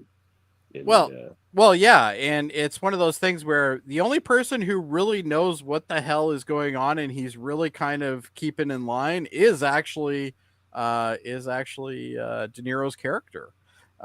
He knows the entire time. He knows there's going to be shit's going to go down. There's going to be somebody's going to double cross them. He's always looking at everybody. The only person he ends up really trusting through most of the movie is Jean Reno's character. Yeah. Which we see at the end. They kind of are friends really at the end of the movie, or at least implied anyway. But it's just, there's so many crazy little scenes in this movie that I find are just fun. Like, it's like, if you're going in for a very intellectual movie, I don't think this is it. This isn't an intellectual movie. There are some pretty smart scenes in it, but I think overall this is just one of those movies where if you're into kind of spy thrillers and car porn, this is it. This And, is well, the dialogue's strong and the performances are strong. yeah, I agree with that. And I like the setting of. There are some I like dialogue kind of- that could be a little weak, I mean, especially the bad guys. I feel like Jonathan Pryce and Natasha McElhorn kind of put on the roughest Irish accents I've ever heard. Oh, I was absolutely. like, oh. Yeah. Well, Wasn't I think Natasha's actually is real. She's British. She's not Irish. Oh, is she British? Oh, okay. I thought she was Irish. But obviously, Jonathan Pryce's accent is terribly wrong. But if you can kind of get past that, I do like his character. I like some of the parts of the plot that he's in. I think scene there, with the ice. Oh, rink the scene with the ice rink and all that. Yeah, it's just he's brutal. He's so brutal in this movie, and again, this is a guy who played a Bond villain, and this might have been the reason why they got him to play a Bond villain, right? Well, when did Tomorrow Never Dies and come out? That was after 1998. Actually, I think it would have been around the same time, if I'm not mistaken, because it was a couple years after GoldenEye. 97. So there you go. He played it just before he did this one.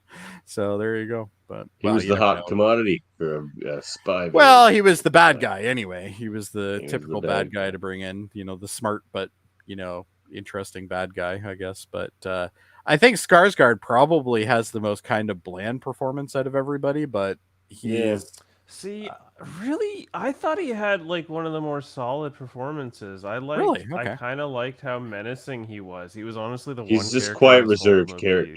Yeah. He is a very quiet, reserved character. Yeah, so maybe that's part of the reason why I thought he was kind of a little held back. I think, but because we've seen some very interesting things with him. But he's very muted in this movie, I think. Until near the ends of him anyway, which spoilers. But Well, there was like the hint of his character here with like the coffee cup scene, which kind of like played in a couple times. Yes, nice reflexes. Like, I didn't catch on this, but that was basically Robert De Niro like testing the people around him. He tests him with the coffee cup scene, and then later, he basically Sean ambushes the coffee with Coffee Bean, to basically. But like the line there too, reacts, right? where he's just like nice reflexes. He goes, "Yeah, old habits die hard." Yeah. Like, this is one of those movies, and I know it's kind of a fun thing for people to say about movies, but this really is a movie that when you watch it twice, you get a lot more out of it. You see a lot of the subtleties. Those are usually my favorite movies. Yeah, you do see a lot of subtleties that you don't see on the first playback, where especially when it comes to De Niro's character. De Niro's character is testing everybody throughout the entire movie. He's always observing things. He's observing what they're doing.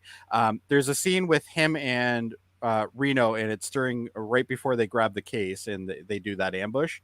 You can actually see him watching him, and he's watching where he's standing.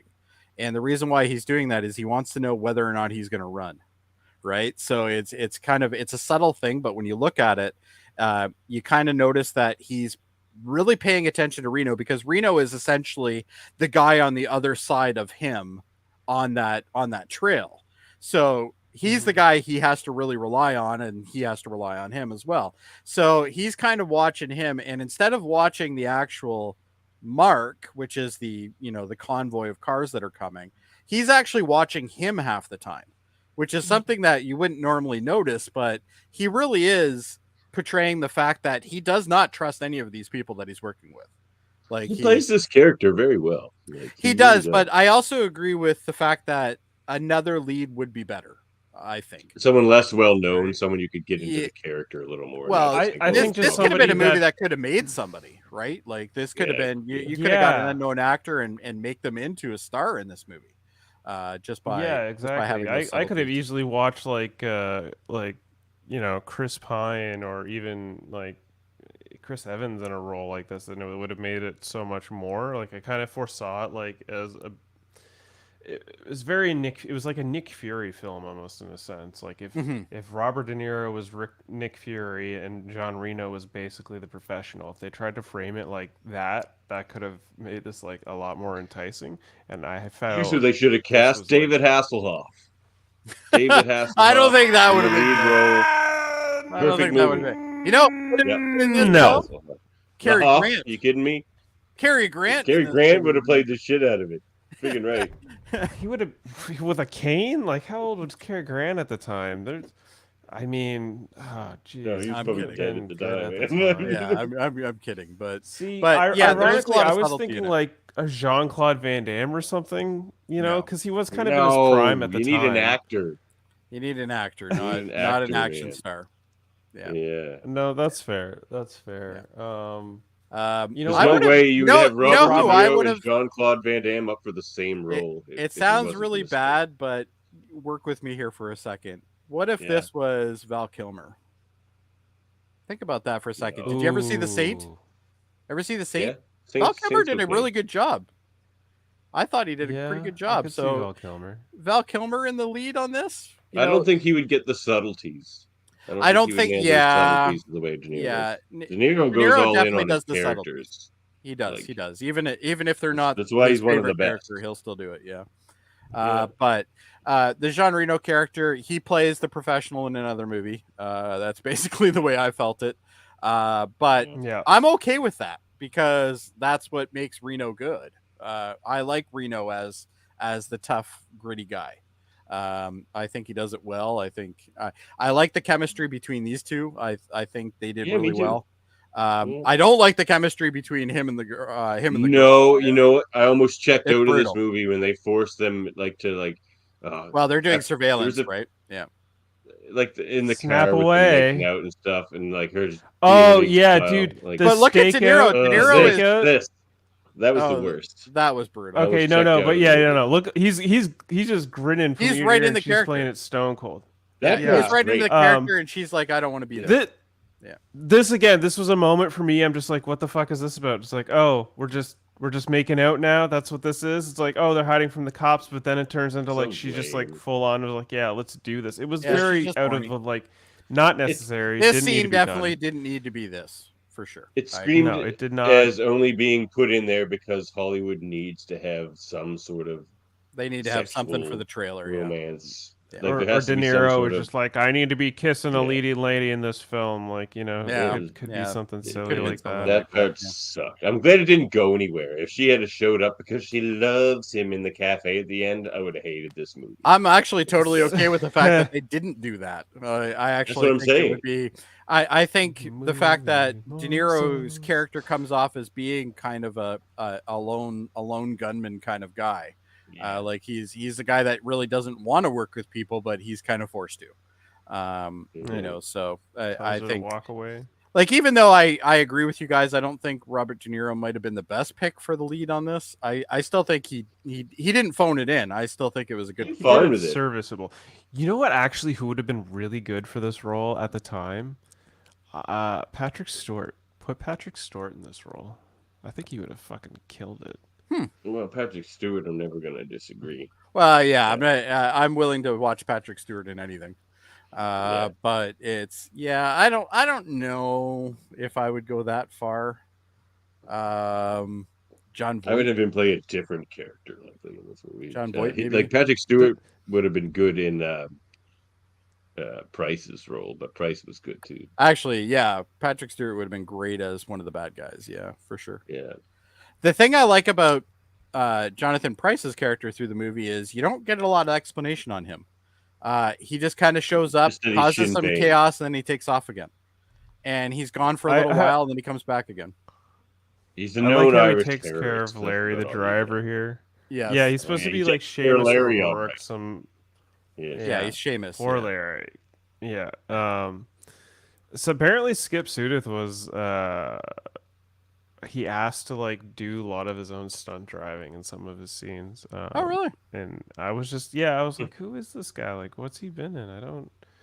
I'm get it. not He's been familiar in, with like, his a fair catalog. handful of TV shows. He was I'm the not- obvious I'm not guy who entirely was familiar going to with his die in catalog. that crew. Oh yeah, like when you see all these guys in the room, you're like, well, that guy's One dead. of these things is not like the other. And Sean Bean, I thought was going to die too, and it turns out he didn't. So Just 'cause it's yeah, Sean he just Bean, walks but away yeah. from it all. It's just he like just really, but he's yeah, like, I'm not going to be part of this. I'm done. Well, I expected But yeah, 2 out of the 5 of these men to die, and only one did, and one the other just walked away. yeah.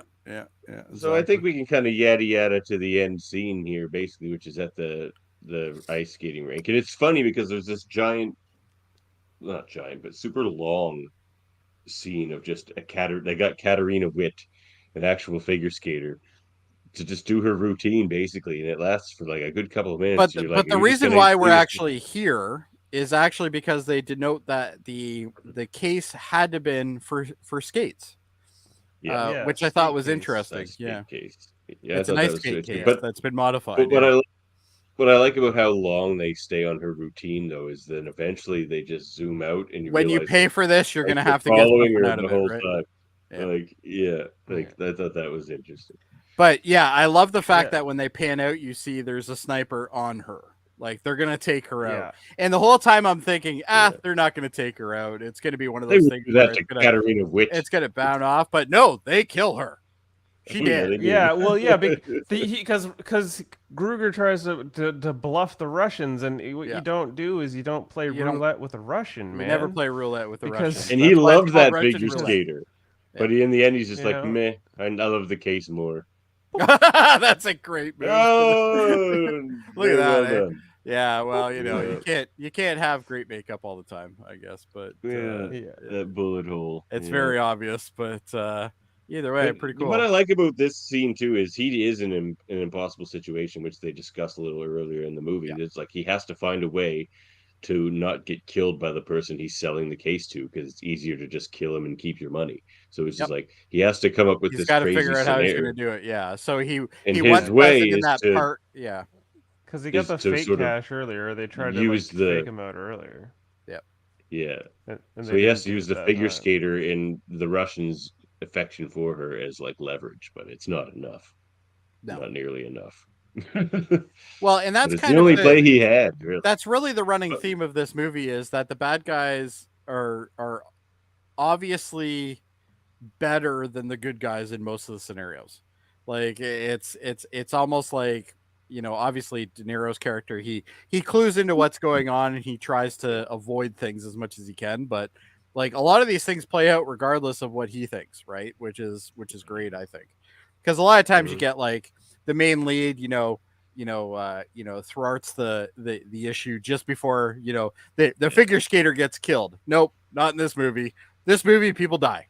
That's just what happens. As crazy as it is, this movie feels real and grounded. Like more real and grounded than it should, which is why I liked it. It's the opposite of the next movie we're about to discuss.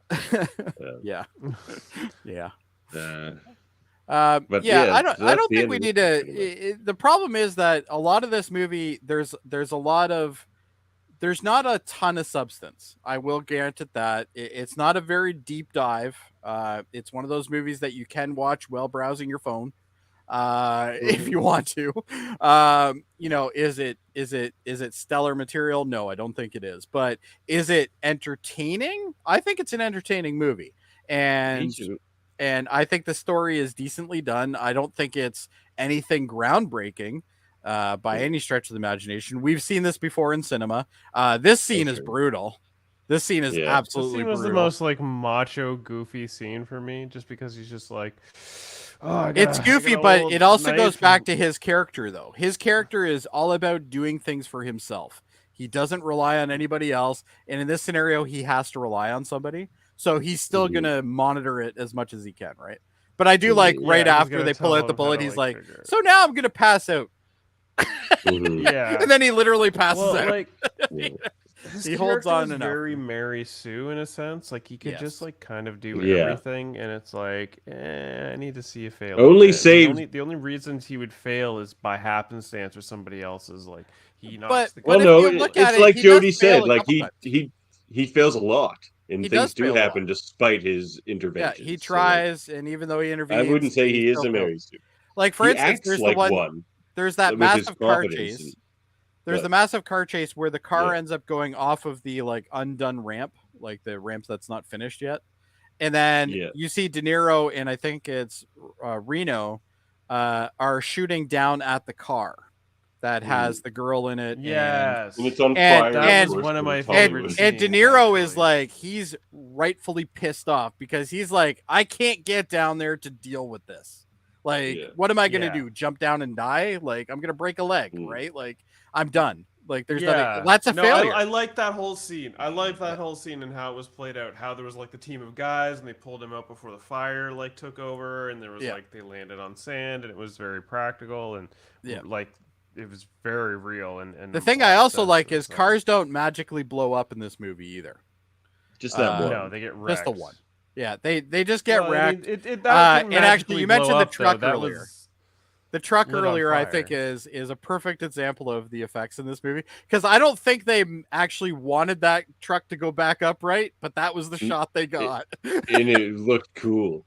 Yeah, it literally righted goes on itself its and kept side, going. slides Yeah. across the car, and then Yeah. kind of rights itself back up again. Yeah, because keeps just the driving. inertia, right? Yeah, it's really weird, but It's a really good stunt drivers. It knowing, looks "Oh, neat. no, I can It do looks it. really cool, I can though. do it, man." Yeah.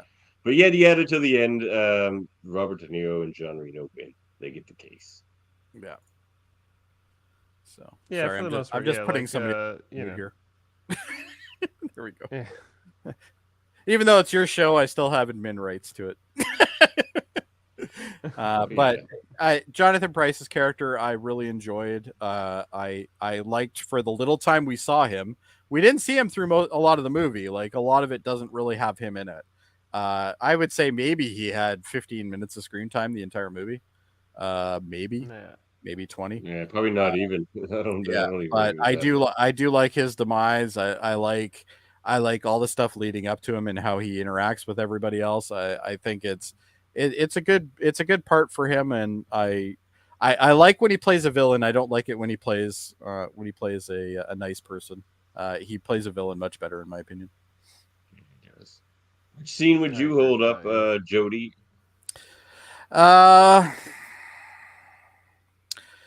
Honestly, I'm okay with almost everything in the movie. I think all the practical car scenes I think are fantastic. I think they still hold up to this day. You know, obviously the cars that are in it are old now, but you know, just the way that they did. I liked how they didn't overdo the car scenes. Like we didn't have these spectacular, you know, huge crashes with huge massive explosions. We had cars that were flipping, and once in a while they would upright and stuff like that. Like three chases. Like 3 car chases in total in the whole movie. 3 chases, yeah. One of which is actually a fairly long one. It's like probably long. about 6-7 minutes total. The one that ends with the ramp But is probably feels the longest grounded. one. You know, It does feel very grounded. Yeah, There's nothing more unpalatable to me than a Fast and the Furious movie. Like, don't get me wrong. I love Fast and Furious movies, but I like them for a completely different reason. I look at them as a farce. They're a parody of what would normally happen, right? So if I'm in the mood for that, I'm okay with that. This is, I like the effects of this one because this is more practical. The crashes and the chases that you see in this movie are something you could potentially see on the 401 during rush hour. Okay, like this is totally possible. 401, if you drive in Brampton, you would definitely know that this is very possible to happen. Yeah, right. Like a lot of this stuff, but just overall, yeah, I think a lot of the scenes hold up. I think if I had to say what didn't hold up, the arena area I think was a little weak. I thought there would be way more reaction going on. There would be mass panic going on. Well, this arena as well. Like I think. people get shot and stuff. Like tons of bystanders get killed. Tons of bystanders do get killed in this movie. And there's no cops anywhere. Like that's the craziest thing about this movie. Like, yeah, the cops do show up, but they always show up late, right? Like they're super late. But like look the at only time the cops show up is in that tunnel right here. Where they like the cop car chases them for 30 seconds and then not even like 10 seconds. Yeah, and then they're like, over. we give up. Like, they flipped over. But overall, I think I think most of the movie holds up. I don't like the scene with the surgery. I think it's a little overdone. I understand why they put it in, but On the other hand, I don't think it really holds up well. It looks pretty fake for me anyway. And there's one angle where you see it, and it almost looked like they've added like an extra like 10 pounds to one side of De Niro's body, which I think is just part of the prosthetic. But obviously they had to do it, but they can't really cut into him. Obviously, he's not that much of a method actor, I don't think. But it's but overall, I think for the most part, I think most of the scenes hold up. If I had to actually pick, I would say the car chases are by far the stars of the show in this movie. But see, would you hold up, Murphy? So for me, this movie was very pulled me in, pulled me out. This is cool. This is kind of dumb. This is cool. This is kind of dumb, and it was hard to stay with it. But one of the scenes that actually pulled me in, and this is why I'm very surprised that you think Stellan Skarsgård as Gregor wasn't anything, because this scene for me, I've decided to call it Kids with Guns. This scene just shows the menacingness that he is. Oh yeah, this was crazy. This is so crazy, dude. Yeah, okay. It was I'll hard give you for that. me to watch, actually. As the father of a young giant. I could only imagine, right? The only thing that bothers me about this scene is the guy that he's with, which I can't remember his name. But the guy that he's with, I don't think reacts with enough fear. Like this guy's about to shoot kids. No, because he knows he has a secret gun too. He thinks he's got Stellan Skarsgård by the balls here. Yeah. With his secret gun. Just imagine what I'll do to you if you try anything. Now give me my money. That's his lines. I would do that to a little girl I don't know, and I don't particularly like man. it. Imagine what your mic is just going. Your mic is going nuts, Murphy. Yeah. Not good. It's like da da da. Yeah, you get some bad static. Put down the gun. Put down the gun. Down the gun. Yeah, Murphy, your mic is no good, man. Yeah, something's wrong with it. Where did that come from? I should make you straight. Now where's my package? It's right behind you.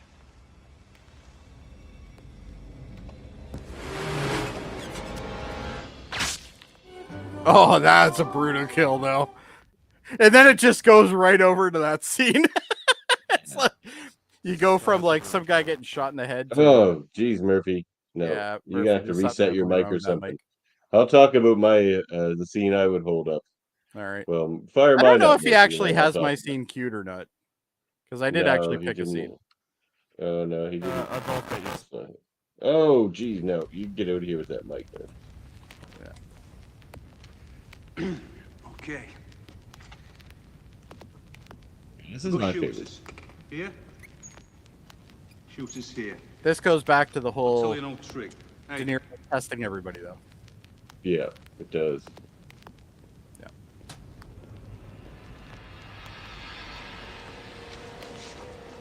What's your problem? Because something just wasn't adding up with Sean Bean, and it's just I'm glad they did You're the this. HCL man. Draw it again. It's a simple diagram. Just draw it again. Draw what you saw. Draw it again.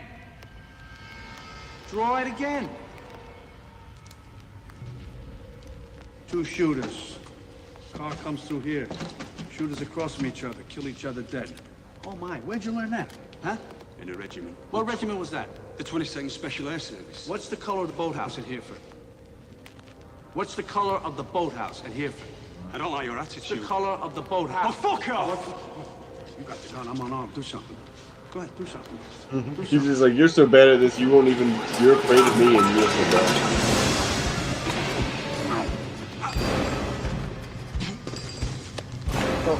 Well, one thing I do like about that is, if you notice the reaction from the other people, some of them jumped up and some of them just sat there.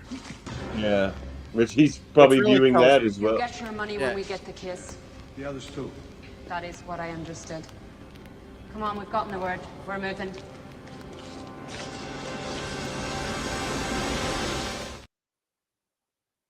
Hopefully Murphy's mic is working now. So they ambushed Oh, that's Sean better. Bean good with now, yeah. coffee. Okay, good stuff. Yeah. All right. So Yeah. Do you have my clip at all? No, I've got. What scene did you pick, some Jody? audios. Oh, the car chase. Oh no, I no, thought actually, that was a scene you picked. Oh no. no, I did pick one. It was the oh, I'm just trying to remember the actual scenario now. Hold on, let me just. It was basically where he's like mocking him. De Niro's mocking. Who is it? He's mocking one of them, and he's like, "It's amateur hour." That's when he wants more money. Yeah. Is when he Yes. says it's Yeah. amateur hour. Which is like Because basically he just wants- before that was that the scene scene. there. Yeah. He wants to know what's in the case. He's like, is it explosive? Yes, Is it that's like it. That's the scene. Yeah. anything like that? She's like, I don't know, and I can't tell. Well, she's like, I can't tell you. He's just like, well, if it's gonna be amateur hour bullshit instead of the 20,000. Yeah, now it's 100,000. I want 100,000. Yeah. Yeah. Which actually is the scene just before you played this clip, basically. Exactly. Okay, yeah, that's my yeah, favorite part of the okay, movie. So I admittedly. Oh, didn't there goes your really mic get again. Going any- again. Oh, fuck's sake. You gotta stop being a cool kid and get a better computer. Yeah, At least that's what Jaemeel says. I agree. Mac Feels like it's his Mac. That's the problem. They're the anti-computer. They're not even computers. I have a Mac. It's fine. All right. Well, let's anyway, move yeah, on from this. so Which where do we go performance now? would we hold up Yeah, yours is good right now. Yeah.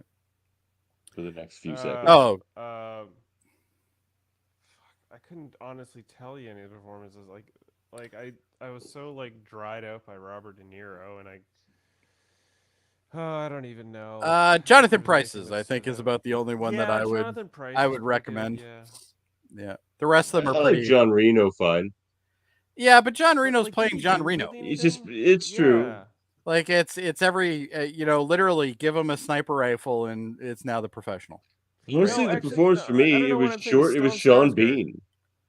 Yeah, Sean it's Bean Stellan just Skarsgård. played that character he was playing really well. He seemed stressed out. But he was still sweating played bullets. nervous Sean Bean. Like it's we There's a lot of typecasting in this movie.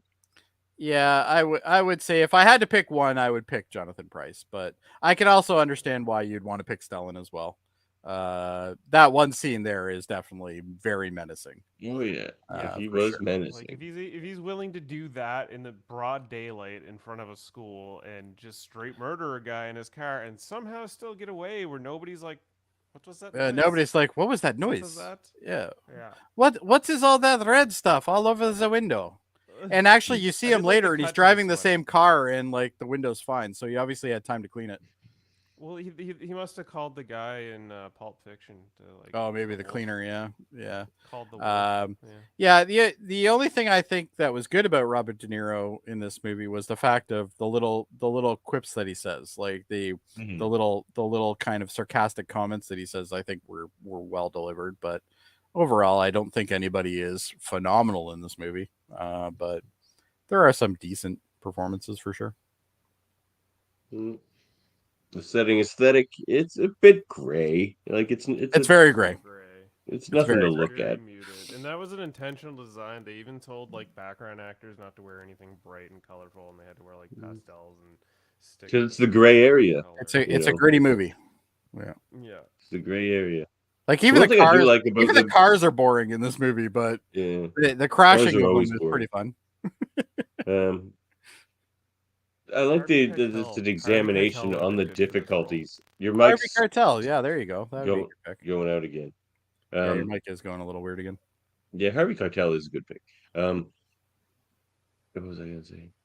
Oh yeah, so it's like an examination of the difficulty of trying to do something like this, like to sell somebody who would just rather kill you and things like that, like trying to solve this impossible situation, criminal as it may be. Yeah, It's you're still an interesting screwed either way you examination. go on this scenario. There's no good answer on this one. Yeah. Yeah, so I think there is a little bit more intelligence here. I think this is a pretty good movie.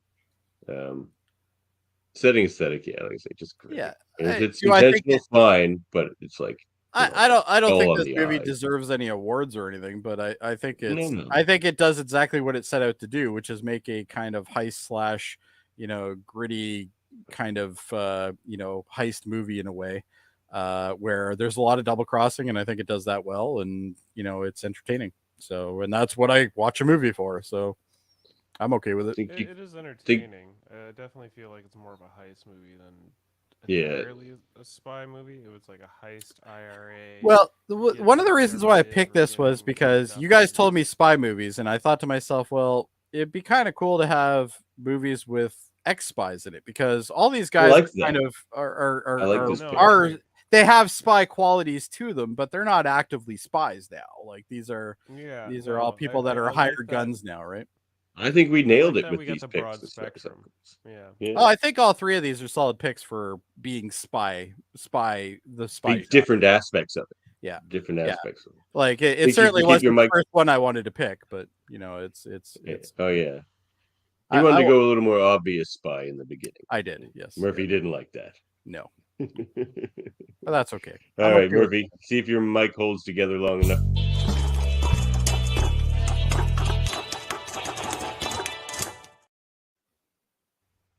All right, we got movie morsels for Ronin 1998.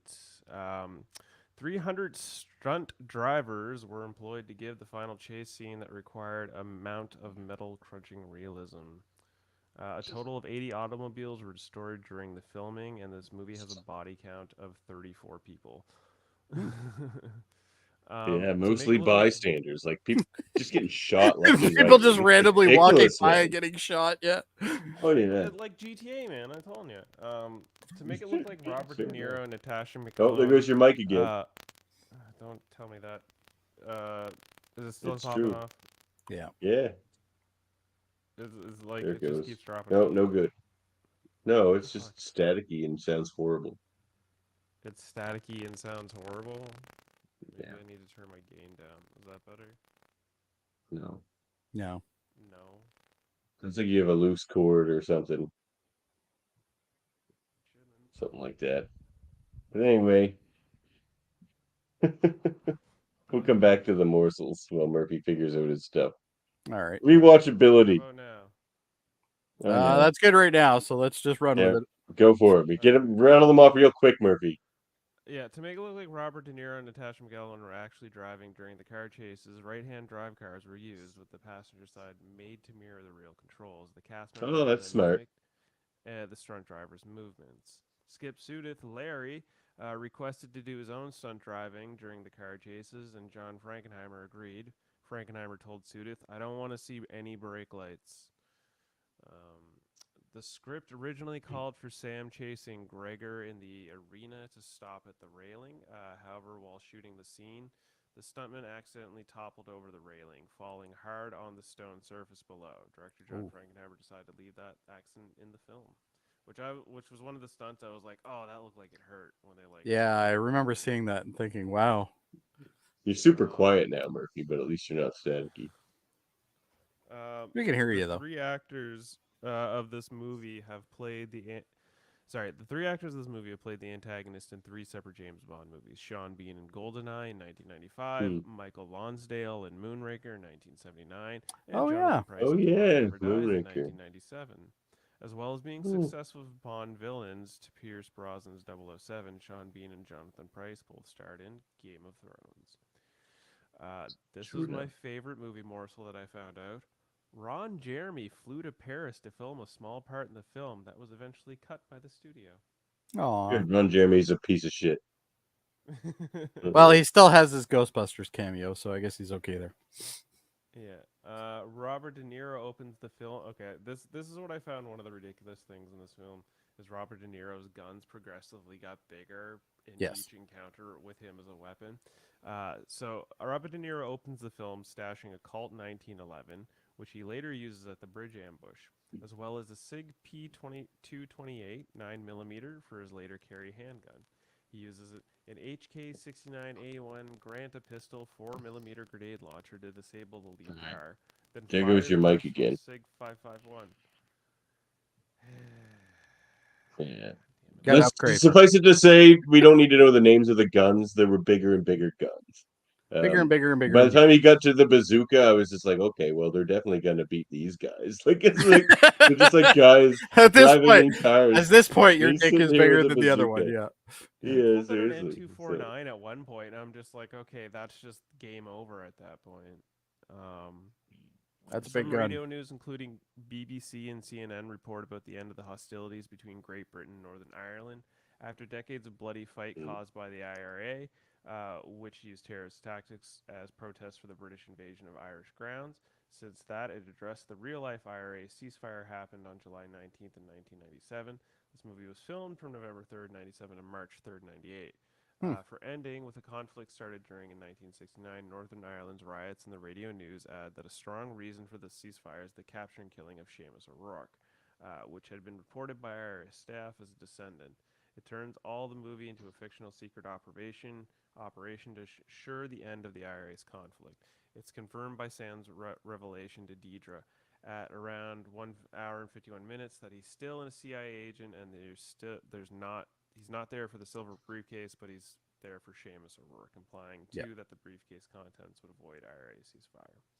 The original ending, and this is something that you touched upon earlier, Davan, the original ending had Deidre outside the cafe where Sam and Vincent are, thinking about whether she should enter or not before deciding against it. And as she walks to her car, she's taken by the IRA, who she has betrayed and who will presumably kill her. In his commentary on the DVD, John Frankenheimer claims that the previous audiences disliked the ending, saying that they did not want to see Deidre die. A second ending was filmed where Deidre walked away after Sam walked out of the cafe. According to Frankenheimer, this ending was also disliked by the preview audience, who thought it was the setup to a sequel and described it as too Hollywood. Frankenheimer agreed with this as well. While Frankenheimer liked the original ending, he conceded that within the investment MGM UA had made in the film, they had to listen to the audience, and so the final ending where Deidre does not appear and her fate is left up in the air was used. The original ending is included on the special edition DVD. Ronin fared moderately well at the box office. It was second highest grossing film in the United States during its opening weekend, grossing $16.7 million behind Rush Hour. And $26.7 million in total. All right. Was there goes your mic again, Murphy. There goes your mic again. I was almost done too.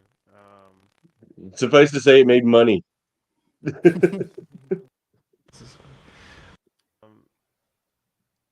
it now? So almost done. Ronin was 1998's 11th highest grossing R-rated film. And yeah.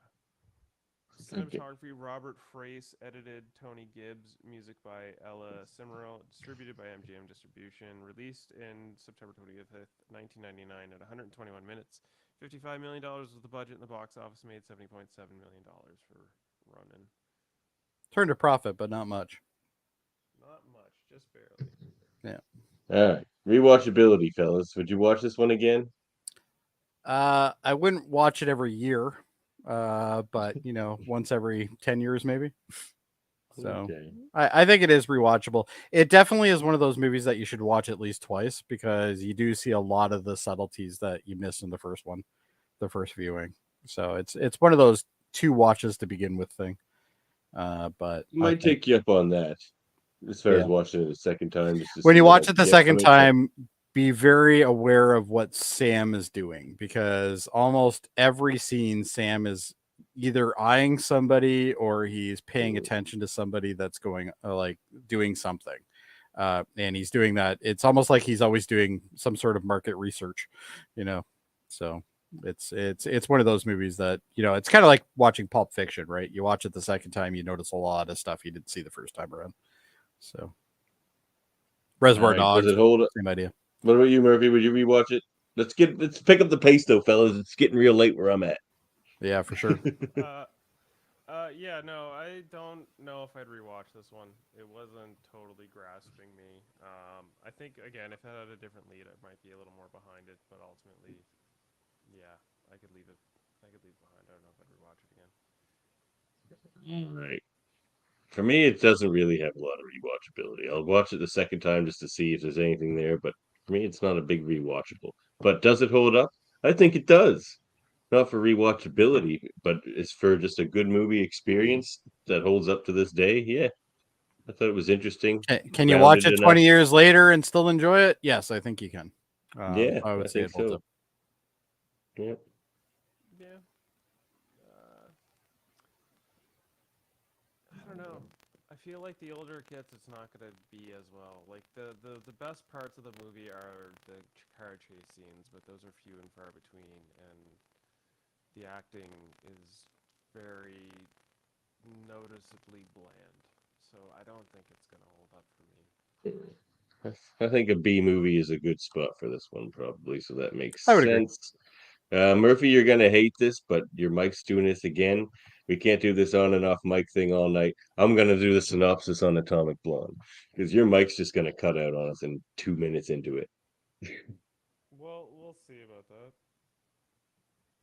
You said your synopsis for Atomic Blonde is long-winded, and I don't have time for that. That's neither I does think your that's what mic. he's actually trying to say. Yeah. Is he's getting tired. Look, for look, Atomic. Okay, yeah, Atomic Blonde. It's a freaking music video. It's written for 14-year-olds. Um, I predicted everything that would happen in this movie by asking myself, what would they present to a 14-year-old? As soon as like she meets Sophia Boutella, I'm like, they're definitely gonna make out. They're definitely gonna get naked together. Like I knew everything that would happen in this movie because it's just tailored for like I would have loved this movie maybe when I was like 14, but I definitely have aged out of this movie by about 30 years. So This is a 20. spy movie for the TikTok generation.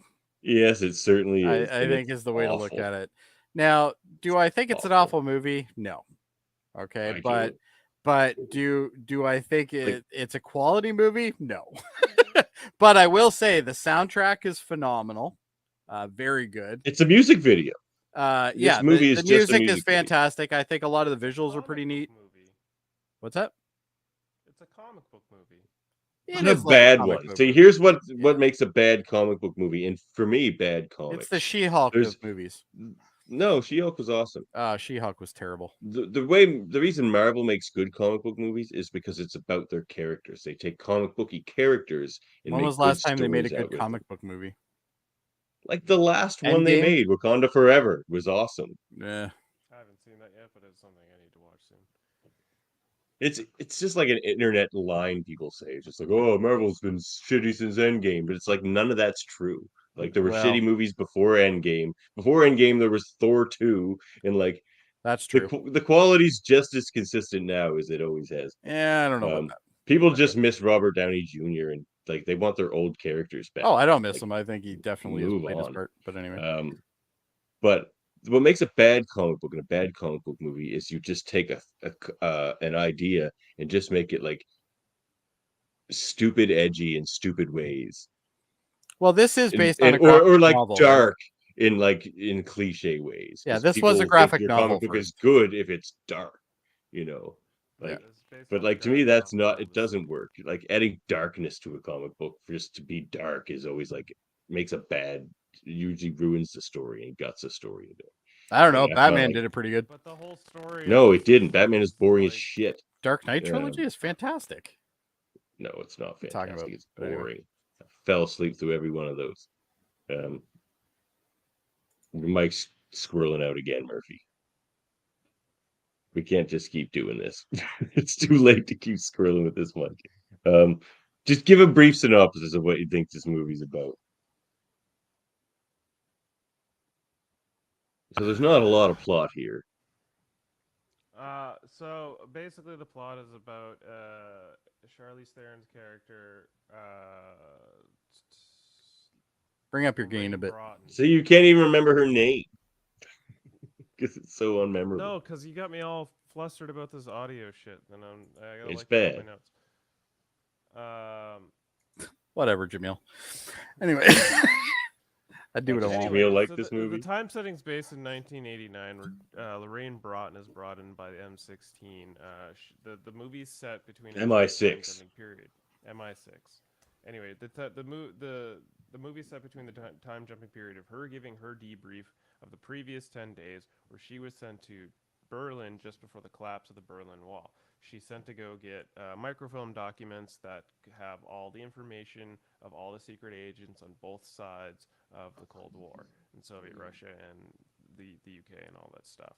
While she's in Berlin, she's told to look out for a double agent named a KGB agent named Satchel, who's been giving MI6 trouble, And in doing so, she gets to Berlin, where she is met up with James McAvoy's character, David Percival. David Percival is a wild character who's started getting into the German bohemian lifestyle, and he's probably one of the more fun characters in the film. But he's also a mole and a double agent and trading everyone for his own selfish benefit.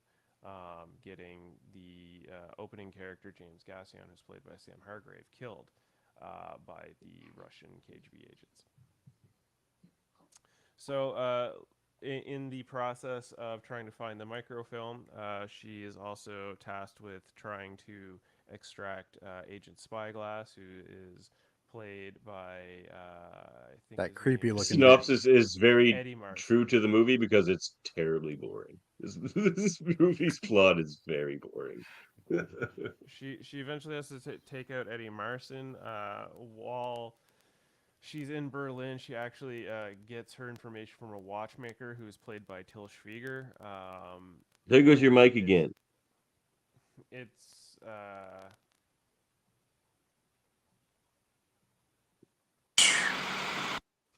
it is determined that the information that they're finding and looking for is all within a watch.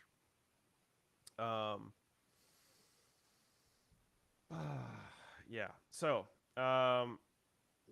it becomes a bunch. I of think the double sigh crossing is really the best part of this entire synopsis. It's the sigh.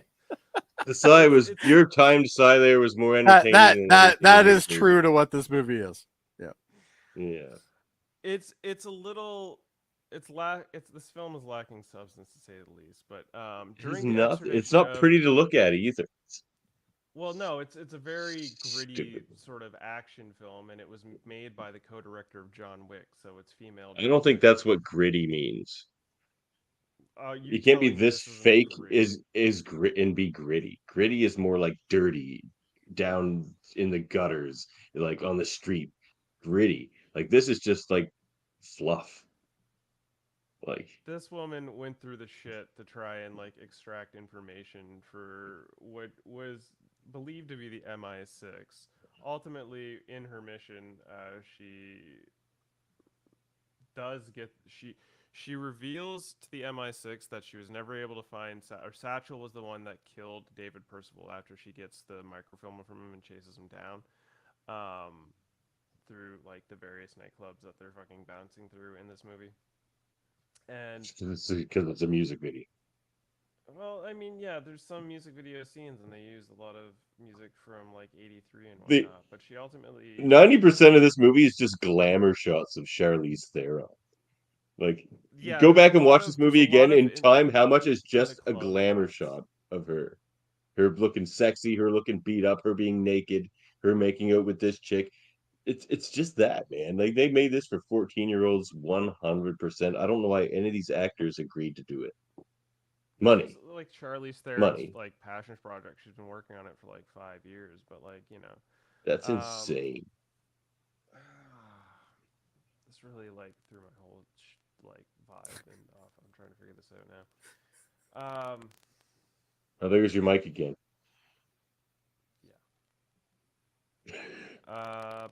What a waste of John Goodman and Toby Jones. I friggin' love those two.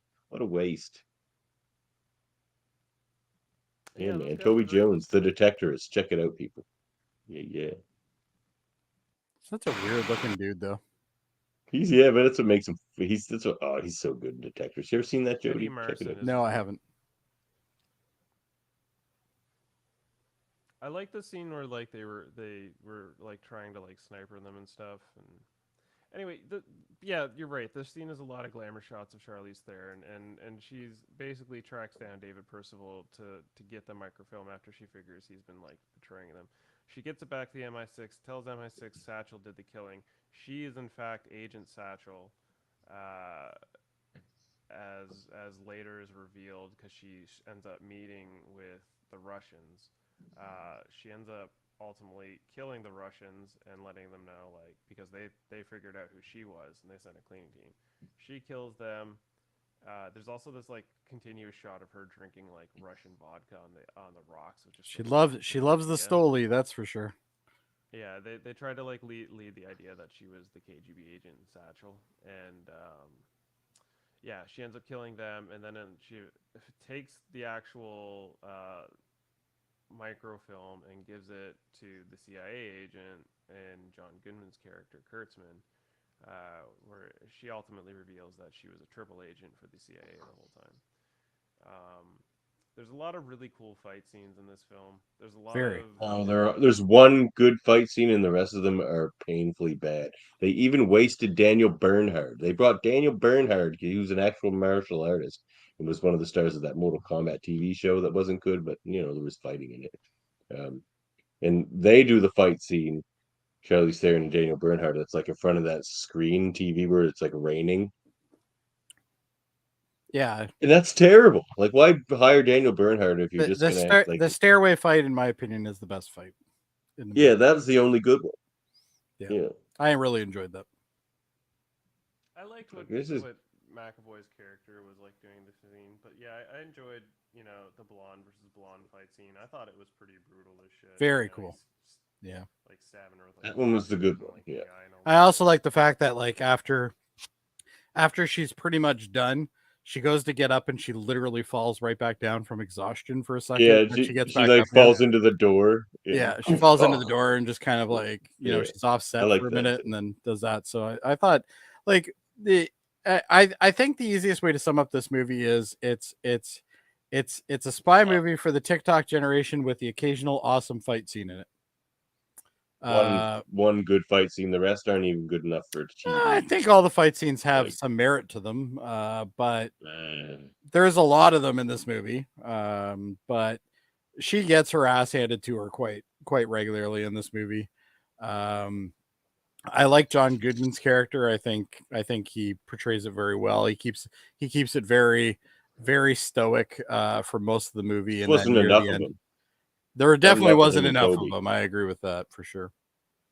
But he actually had one of my. Your mic's going again, Murphy. This is disastrous. But I don't know. Can we yada yada to the end of this plot? What happens in this movie? Like, not much. He pretty much already explained most of it. Yeah, that was it. That was pretty much it. She gets in a big fight in the scene there, and like the whole time she's just being debriefed by Goodman and Toby Jones. So it's one of those things that like jumps between someone explaining their story and that story actually happening. I don't really like that trope either, so that didn't work for me. Nope. There goes Murphy. He gone. Well, we talked about the plot and storytelling and lack thereof in this movie. We have this movie sucked. Yeah, we have some clips, I think. Murphy's back. Oh, he's gone Which again. scene would we hold up? I had trouble picking one. I actually told Murphy he could have my scene picked because I was so bored. It took me so long to force myself to watch this movie. I watched like a half an hour of it. I had to quit and watch some Deep Space Nine just to make myself like just to level enliven my brain, and then watch some more of it. That was terrible. So I did some parenting for a while. Yeah, I picked the stairway fight because the stairway fight, in my opinion, is fantastic. That's the only thing that pulled me back in. Like I was everything about the stairway probably fight. Not even watch the end of this movie. I was going to tap out. It was so bad. The stairway fight is just captivating. The entire thing. Yeah, that was good. That pulled me back in for like the brief time it was. Here we go. And then I was out again. This is it here. Yeah. She looks down. She's like, "Shit, I don't have a lot." Oh boy, life's about to get worse. That's basically what she's thinking here. Oh yeah. There's no innocence without a lot of page. But I just love the throwing around going on, and the multiple levels that are happening at the time, and it's just there's too much shaky cam. Like shaky cam doesn't make you a good director or make an edgy movie. It's just annoying on the eye. Like.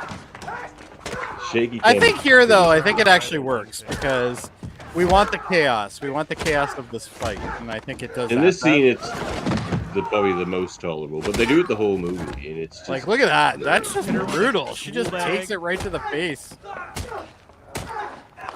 Yeah, this scene's pretty good. I gotta say. And she's not holding back either. Like these punches are landing. feel bad for the stunt guy of like the guy who just threw her down because he has to like fall headfirst Like, look at onto that. the She's just stairway. fucking getting pummeled, man. I love it. Yeah. And that's not even that like, scene's that's nuts. just like 2% of that entire scene. Like that entire scene goes for like 8 minutes. It's crazy. Well, there she just kicks that one other guy down the stairs basically, and then they go fight in that room. They and fight other blonde the two guy. blondes fight each other. Yeah. After Yeah. that. So, and I like the kind of the sparring that's going on between the two blondes, especially when he first comes into the room. Yeah, like you see the scene with her back against the wall, but she can see the door, and then he comes through the door, and then they start taking shots at each other and stuff. It's just, I thought that was probably the best part of the whole movie, in my opinion. Yeah, and he's strangling her. He's just like, yeah, take this bitch, and then he yeah, she there you gets go. out of it and That's a stabs scene him in right the there. eye. And it's just like, am I your bitch now? And I like the fact that she has the gun. She's not holding it correctly now. She knows she's done with the gun. And what's she gonna do with it, right? She's just gonna throw it, or use it to hit him in the face. With it. Yeah. Yeah. So, but I liked it. Okay now? Yep. So far, Yeah, so you good? sound pretty good. It always lasts for like 2 minutes, and then it cuts out again. So just expect it to do that again. Well, I'm hoping the fact that I've switched the plug, it should be fine this time. So Well, we'll see, I guess. No, we'll see. The scene I picked is very short. Yeah, you picked. And it was like the only thing I enjoyed. I in the love whole that movie too. That for was the pretty most good. part. Yes, of course. We're just doing the debrief right in the early beginning. The voices on record are the following. Myself, Senior Director and Officer Eric Gray.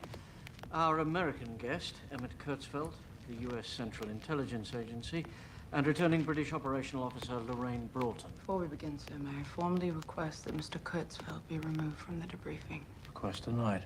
What I have to tell you, sir, is not for the CIA, dear. Lorraine, you are the subject of this debriefing, not I its understand. controller. I was there in Berlin, and I'm here with the full executive authority of Langley. Would it make you more comfortable? I could stand behind the mirror with everybody else, but it's a little crowded back there. Cocksucker. What did you say? I didn't say anything. Sorry. Did you say something, Lorraine? Did you hear me say something? I thought you said something. What did she say? What?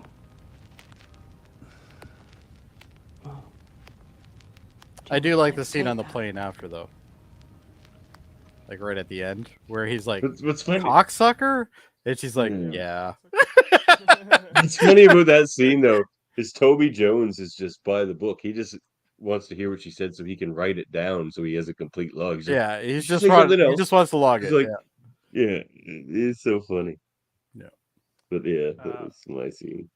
My favorite scene is take a picture of it, which is where they have the meeting at the board. Oh, okay. Yeah. I like all the fight scenes and stuff like that, but I kind of wanted to find something Something that not wasn't a the fight same. scene. Yeah, this was not. That's an quite easy a view. fight. I like the 70 dynamic miles between of John barbed Goodman and wire, her, though. 310 guard towers, 65 anti-vehicle trenches, 40,000 Soviet-trained, heavily armed frontier troops. All that, and 5,000 GDR citizens still had the brass balls to escape. Give that man any line in the world. You've got the MI6 word. They're calling the CIA to He's a talk great sense actor. into you. Yep. Eric Gray called me. He deserves better than course this he did. movie. I don't have to remind you of how fast the clock is ticking. I wouldn't If this disagree. thing gets out, a lot of good, hardworking folks, brave men and women are going to show up dead. You and I included. I swear to God, the last few weeks I dread even waking up in the morning. I understand the severity of the situation, sir, Put so much and the crap time in all imperative. this, right? Listen, I didn't climb all the way up here just to give you some rousing pep. I love John Goodman, but this scene is really So I'll boring. cut to the chase. Last night you met a woman. Delphine LaSalle is out of her depth. He did some glamour shots with her. Given the climate, I'd hate to see an executive order come down the line that falls in her Maybe a few disinterest. back shots. Her disinterest? What do you mean, her disinterest? Don't insult my intelligence, Lorraine. You know exactly what I fucking mean. I like that. Hope you get a snapshot. Next week, this will be a whole different picture. Like even though That the was Berlin funny. Wall's coming down and everything. That's sort of So I think the Yeah. easiest way to sum this up, this whole movie, and I've already kind of said it, but I want to add a little bit to it. So yes, I think it's a movie made for the TikTok generation with some good fight scenes and a little bit of side boob. There you go. Now I've summarized the entire thing. It's too And front boob. It's just like gratuitous. It's like it's unnecessary. I don't say I don't think it's no gratuitous. in that it's unnecessary. It's just there to excite 14-year-old boys. Well, maybe, but maybe, but like sex sells. It's how's that that simple. any difference from like the male? Sex hero? sells, but it doesn't make a good movie. But how's that any different from say like the male hero, like showing his battle scars and wounds and having a Of hot course. shower and Yeah. shit like that, just because she's a female and her tits? Yeah, how many times have we seen topless Vin Diesel in a movie? Yeah, Like it's right? pretty common. Like, I That's feel dumb like too. The nudity in this movie was really well balanced and not overdone. Yeah, I don't think it really was. But Totally unbalanced. They just showed her boobs for no reason all the time. This is the case of over stylization. I think they had a good concept and they blew it by over stylization, going too much into the music focus. I think the soundtrack is fantastic. I think I like the fact that they music picked video. they picked some German songs, German renditions of songs. They picked some, obviously different songs from different areas, but some pop songs from the time. Obviously, this takes place in '89, so it makes sense. But overall, I just think it's the stylization is what probably killed this movie. For me anyway. I agree with Davan. I think most of this movie is pretty boring. It's very predictable. It's extremely predictable. Because you're like, what would a 14-year-old boy like to see right now? I didn't even go that far. I literally, as I'm watching the movie, I'm just thinking, okay, well, the next thing that's going to happen is this, and sure enough, that's exactly what happened. It was every time. Yeah, it's a very predictable movie. There's nothing here. It's a waste of time. And I had to force myself to watch it, and I was angry at Murphy the whole time. Okay, screw me for trying to pick what is considered one of the best female-led spy movies. When it comes to the It's just a disgrace, a black mark on Hollywood for not casting some females in some good spy movies. But there aren't a lot of great spy movies, in my opinion. I don't really like the genre a whole lot. I gotta admit. Well, but that's why I liked how paper-thin genre to begin with. Yeah, but I mean, that's why I liked how North by Northwest and Ronin were like on the periphery of it and like approached it from a different. Yeah, way. they didn't This go one is full just- spy movie, which is this This goes is full spy spy movie, but like bad at it. It's not like GoldenEye or something watchable. Well, Like they didn't try to change the game in any sense. They just wanted to do it through a very stylish and a very 2017 light. This should have been a direct to Amazon music Prime video. movie. Yeah. I think it was meant to be like a direct to Netflix or something like that movie, but it had a theater release or whatever. I don't know the whole story behind its like production or anything like that. But like that being said, I thought it was a very The key in the cheek was pretty good. the key and face thing. That's made me Daniel like, Bernhardt. oh, They wasted him. Yeah. I mean, I thought they didn't really waste him. He had the best fights in the whole movie. No, he between her didn't. and whatnot. Oh yeah, he You did. know he didn't. Was he the guy in the last scene too? Yeah, he that was the guy last in the fight last scene. scene. The last fight Oh scene. yeah, okay. He's good, and they didn't waste him then. Never mind. They wasted him in that first fight scene. No, the first fight scene was like a setup, to the. Yeah, it wasn't really a full out fight scene. Fair enough. They brought in Daniel Bernhardt and gave him the best. And I don't think there was any reason to have Sophia in this. I can't.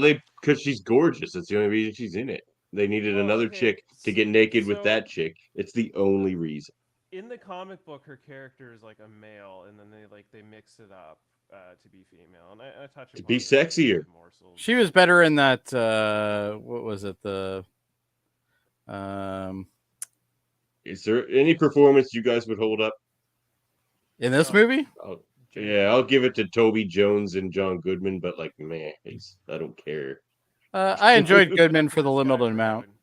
I want to give it up to this guy for having somewhat decent mutton chops. Those are pretty. Well, we do have chops for sure. We do have our segment Muttons with Murphy. Muttons with Murphy. All right. These were good. They were very 89. They were a little disconnected, so they weren't full friendly mutton chops, but they were passable, and they made me point out at the screen. So yeah, the T-boning into the water, all that stuff, super predictable. I liked this scene though. The umbrella thing is the only thing that I didn't predict, even though I saw the umbrellas earlier, and thought, why is there so many umbrellas? And but just like the whistle, the sniper couldn't get them, and like this was smart. I've never seen this before in a movie, so I will say that this is smart for trying to divert snipers. I feel like it didn't work well though. No, in reality, well, I mean, it did work well in the fact that they diverted the sniper, but it was James McAvoy's character that ended up shooting spy class. Exactly. You know. I liked McAvoy though. I thought he played a good bad guy, even though he wasn't supposed to be a bad guy. In this. I wouldn't go so far. His character was I just did not care about his. It was a very stereotypical type character for sure. It felt like I think he was filming this at the same time he was filming Split, so it kind of felt like the same character from Split in a sense. But yes. Yeah, I would agree with that. McAvoy was the more entertaining, and he kind of like kept the energy of the film going. Yeah, which is why this is the movie for people who like Southland Tales. Like it's bad in all the same ways. It's just people trying to be edgy and cool and just being like uninteresting and boring and cliche. Setting aesthetic, it's trying to be pretty and eye-catching, and for me it fails at it because of that. It's trying to be I like some of the scenes. I liked how some of the stuff was stylized. I liked her apartment or hotel room or whatever it was. I thought that was kind of neat to look at. Cool. I liked some shots. They really went hard on the bicolor lighting, like green, purple, red, blue, all that stuff. A little too much. There's one scene that I despise though that really took me out, and it was the whole red room scene. The red room. It was horrible. These two having a conversation and the blue lights just flashing on But their face, if you actually go back to that shot for a second, that's a toilet. Yeah, that's a bathroom. It's a very big toilet. This is a bathroom that they're in, realistically. With, no door cover, so do they just? Well, I guess it's Germany, so they're not too shy when it comes to taking pisses and shits everywhere. So I don't know. Yeah. There was a lot. They call that the Scheiße room. The Scheiße room. Get the chair for you to watch, so you can be Kockenstein. Indeed. But all right, do me a favor, Murphy.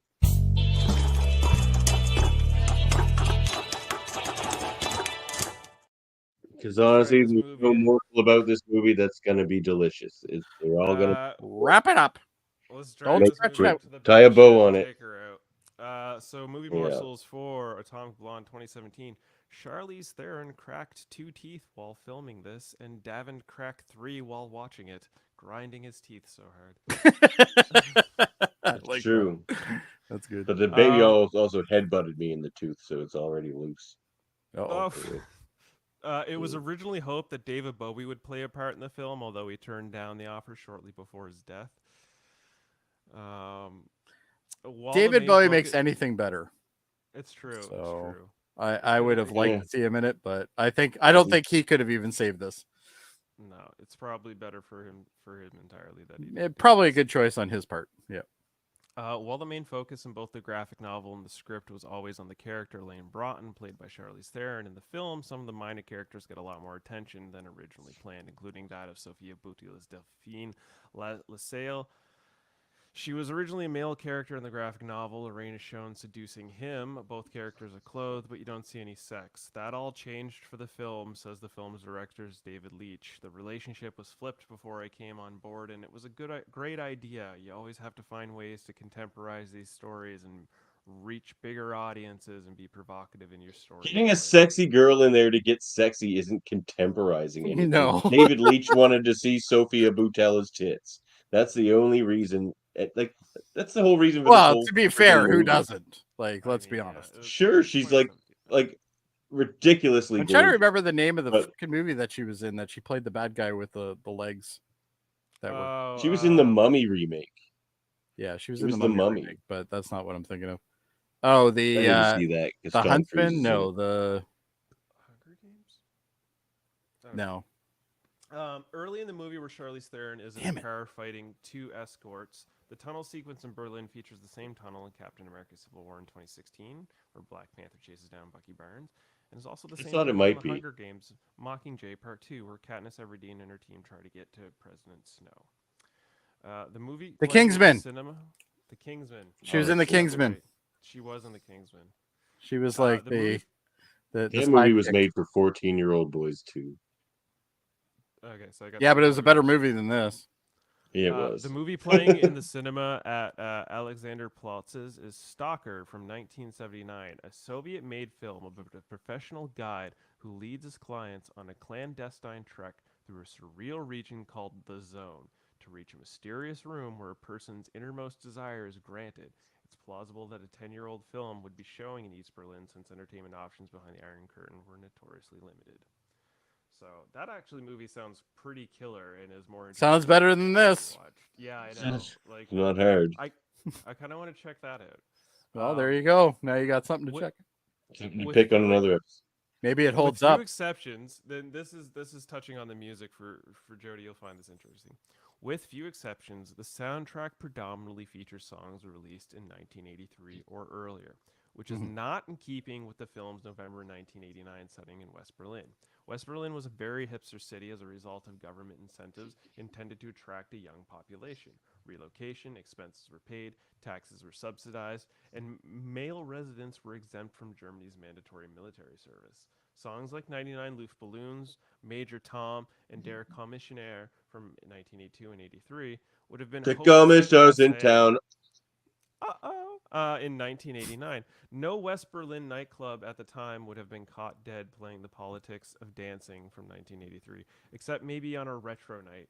Detroit techno and other early house music swept Europe in the late 1980s and would have been common in trendy Berlin clubs, but these genres have become relatively obscure, particularly in North America and Asia, where they achieved very limited mainstream success.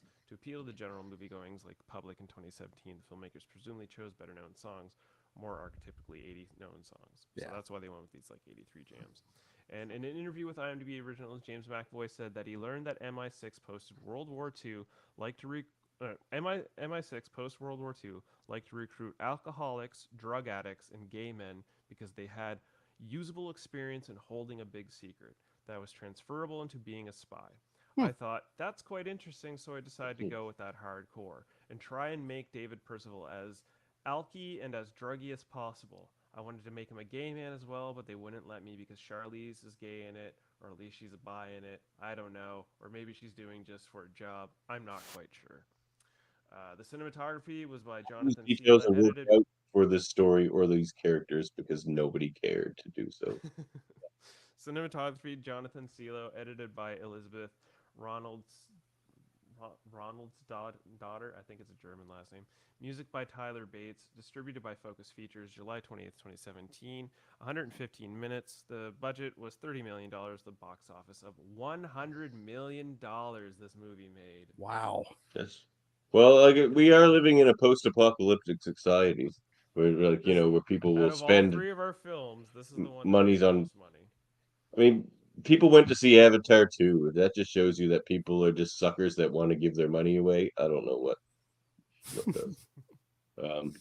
Rewatchability. As the man God, who's excited about every Marvel movie that comes out. Yeah, because they have good characters. Okay. Well, we'll see if his tune's different after his Quantumanium review on the Mary Mater Marvel. No, it's gonna be awesome. Quantumania. You kidding me? Mm-hmm. Rewatchability, no. Rewatchability for me, you know what? I pass on this one. I wasn't. So I already watched this once with my wife, and I was pretty sure that I was on my phone the entire time because I didn't remember any of it. I remembered like the fight scene, that was it. And then I had to watch it again for this because I wanted to at least kind of knew what the hell I was talking about. And I regretted most of watching it. I actually almost fell asleep 3 times. And I was watching that just before I came on the air on this podcast. So should have did what I did and sprinkled a little DS9 in there. I was tempted. I was very tempted. Yeah, for sure. I've been rewatching Sons of Anarchy, so that's been my thing over the last couple of weeks. So. Don't I look like Charlie Hunnam? No. I've been told I do. Sons of Anarchy's it was good. Up until like the 3rd season. Yeah, I'm on the 4th now, so things are starting to get a little hard. Yeah, it's basically after. It's basically after Opie gets, brutally murdered. That's when the show. Well, Opie isn't murdered yet, and he's in season 4. He dies in season 4, I think. Spoilers for anybody that hasn't seen that. Yeah, once Opie dies, it's not as good of a series. I agree. And it has one of the worst endings. I was so mad at the ending; it ruined the whole show. I think it was intentionally made. Look, it's too late. It's too late where I'm at to talk about Sons of Anarchy on a movie podcast, fellas. You're killing me here, boys. You're killing me. Look, not our hold fault. up. You Yes or decided no? to pick. Yes. We started an hour later than normal because I didn't tell you guys I was talking about Atlantic time. Oh anyway. No, it doesn't hold up for me. No. I wanted it to. I wanted to give it a fair shake. I wanted to see a nice, awesome spy movie that had a female lead. There's good action scenes, but it's too much of a pinata of a movie. It's colorful outside, but completely empty on the inside, and there's no fucking candy when you break it open. I don't think this is the fault of Charlize Theron. I think she did good with what she had.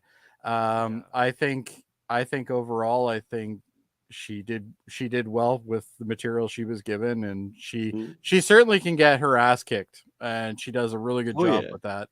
And just the way she portrayed, even like during the fight scenes, how she's portraying, kind of falling down and stuff, I think was great. Past that, though, this is not a movie I think I'm ever going to watch again. It's on my media center right now, and I think I'm going to delete it after this podcast. Do it. Might as well get a couple gigs back on space, right? Let's see if maybe Atomic Blonde 2 will be better if it ever comes out. My understanding is it is. So oh my god. Well, if you're telling me they made it for 30 and made 100 million on it, yeah, they're going to make another one. They'll definitely make another one. Yeah, they will. Yep. There's obviously a market for it, so yeah, and they'll spend 100 million on it and make 30. So I think the order that we presented these movies in is exactly the order of which they're good. I concur. We have an A, B, and a C. Yeah, we do. While watching Atomic Blonde, I was thinking, Ronin's probably the worst of the 3. By the time I got to the end of Atomic Blonde, I was like, nope, Atomic Blonde was the worst of the 3. So yeah, the way these movies were presented is the scale. I'm surprised you didn't like Ronin as much as I would have thought you would have liked it a little bit more. But I really wanted to, but it would just it felt such like NPC. There was no weight to the chaos that was happening, and Robert Downey Jr. really sucked the life out of the film for me. He was so Robert Downey Jr.'s not in the film, so that would be why. He meant De Niro, but we got what you meant. If Robert Downey Jr. was in the film, it probably would have been actually come to think of it, that might have been all right. That would have been a better choice. Mind you, we would have had 98 Robert Downey Jr., which even better. No, I don't know. Actually, Robert Downey Jr. in Atomic Blonde might have actually been a better movie. There you go. Him as McAvoy's character might have actually been pretty good. That would have been interesting. That would have been interesting. Yeah, I could have seen something like that. Yeah. I'm not big on McAvoy. I don't think I like him in really. I'm okay with McAvoy. For Last King of Scotland. He's been good with good it. in that. Did you watch? He's good in Last King of Split and Scotland. Glass? Split and Glass are great. No, I didn't. If you haven't watched that trilogy, you got to watch it. I saw Unbreakable, but it was just then you got one of them anyway. Yeah, well, that's the thing. Split and Glass make Unbreakable a lot better. Oh yeah, very much. The 3 of them and the way they connect is just fantastic. Especially if you're such a big comic book fan, those 3 movies. You guys should do a hold up with all 3 of those. Oh, that's not the worst idea. Yes, it is. Worst idea. No, actually, I think if you it haven't seen those our whole concept. Well, it does destroy your concept. Yeah, maybe it should be like a special one. So we have added to our A movies, we have added to our B movies, and we have added to our C movies today. Interesting. Thanks for joining us, Jody. Thanks for having me. It was a lot of fun, even though Murphy's mic destroyed part of it. But what can you do? It was a small hiccup. Clearly, it hasn't happened since I did my magic and fixed the hiccups. Okay, so. Oh, there's Jaemeel. I was waiting. Our final thoughts with Jaemeel segment. Oh, Jameel's coming in to piss me off. I That's came to do the after show, and before I was respectful and waited to the very end, and everyone vacated the room like someone like Shannon or something. All right? I'll stay for a bit. Literally, you want me to run through? Now.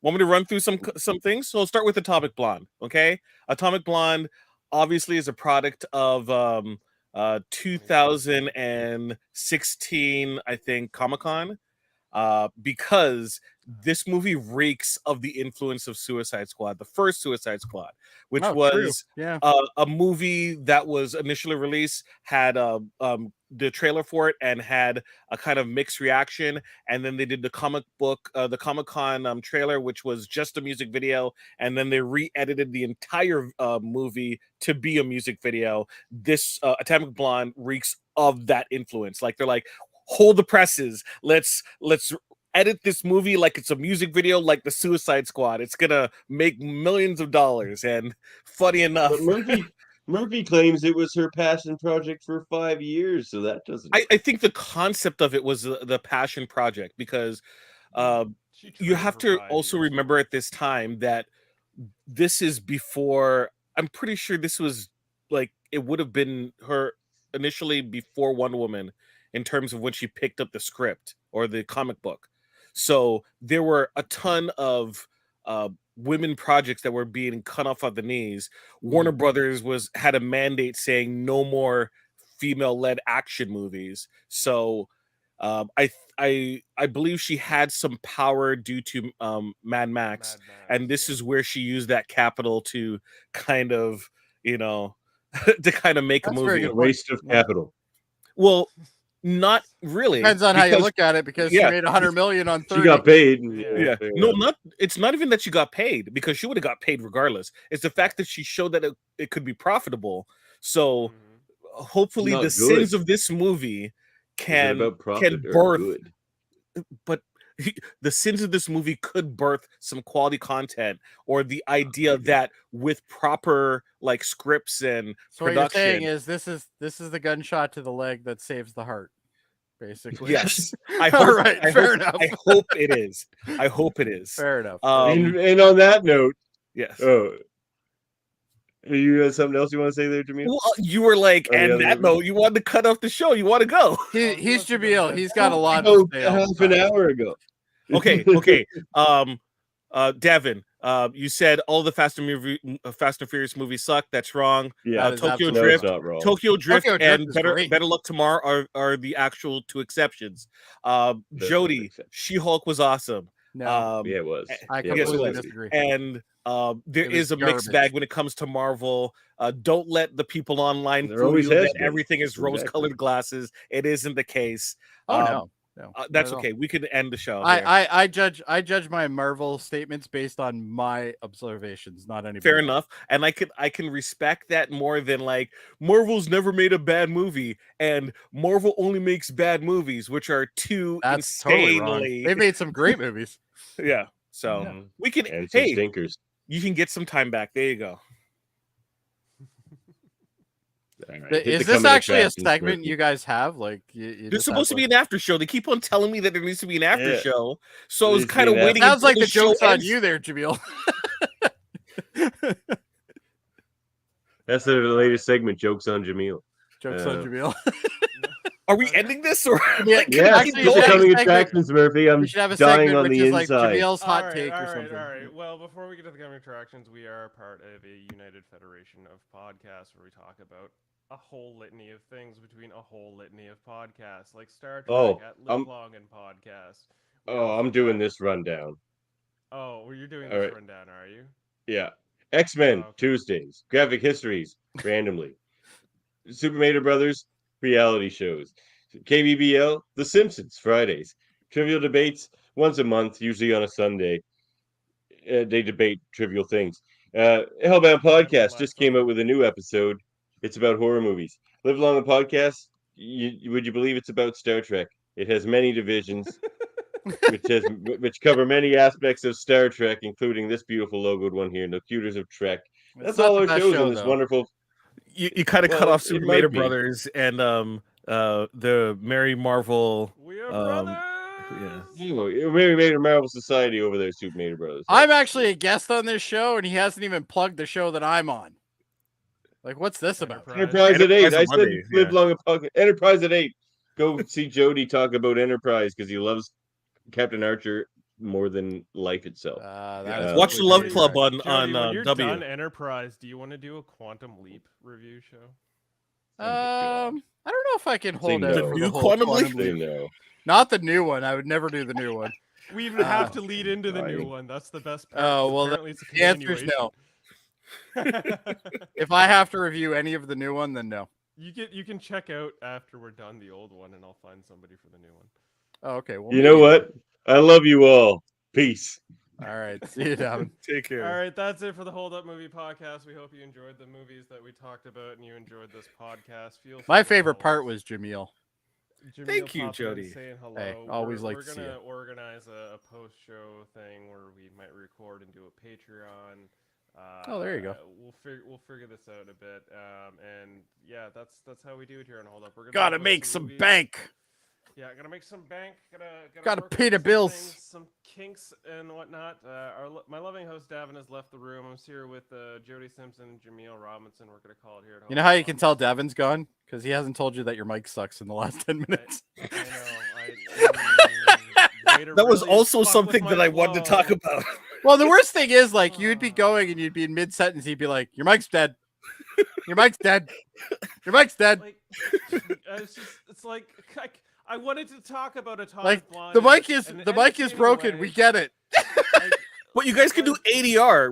We have separate audio tracks on this. I did not understand. Yeah.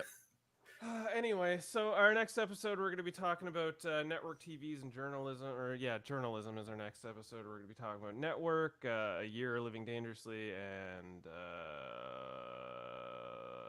forget the last movie title. It's been a late night. I'm fried. Nightcrawler. Coming attractions. Oh, Nightcrawler with Thank you, Jimmy. God, what's his name? I'm not even on this show. Jake Gyllenhaal. It's been a long day, okay? It's been a long podcast. Let's end it. Let's watch some trailers. I love you guys. Enjoy the movies. Come back to us next time. Thanks for having me.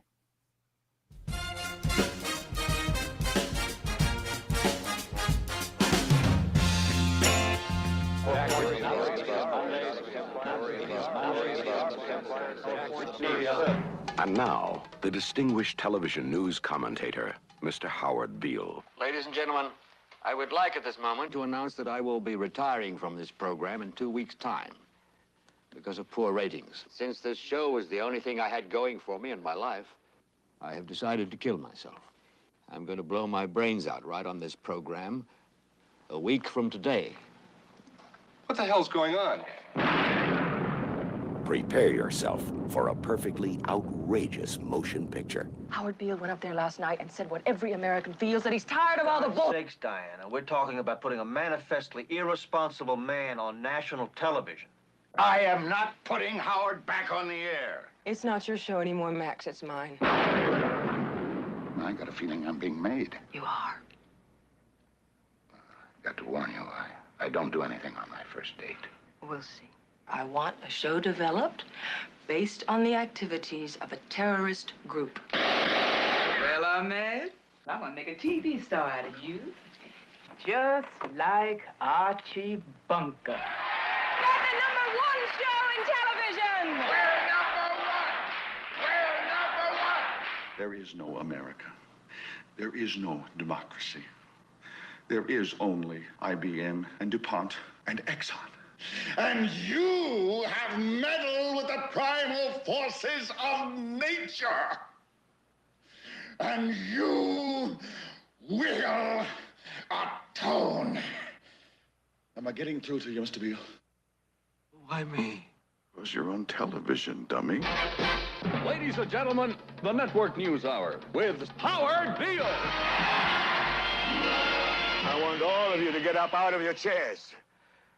I want you to get up right now and go to the window, open it, and stick your head out and yell, I'm as mad as hell, and I'm not going to take this anymore. Things have got to change. How many but first, stations does this you've go out got to live get to? mad. 67. You've got to say...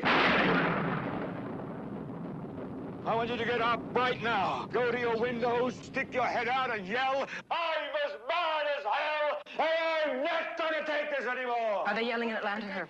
Are they yelling in Atlanta, Ted? I'm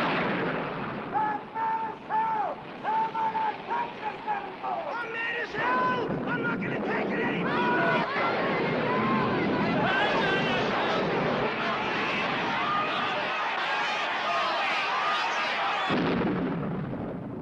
Network by Patty Chayefsky, directed by Sidney Lumet, produced by Howard Gottfried. Television will never be the same.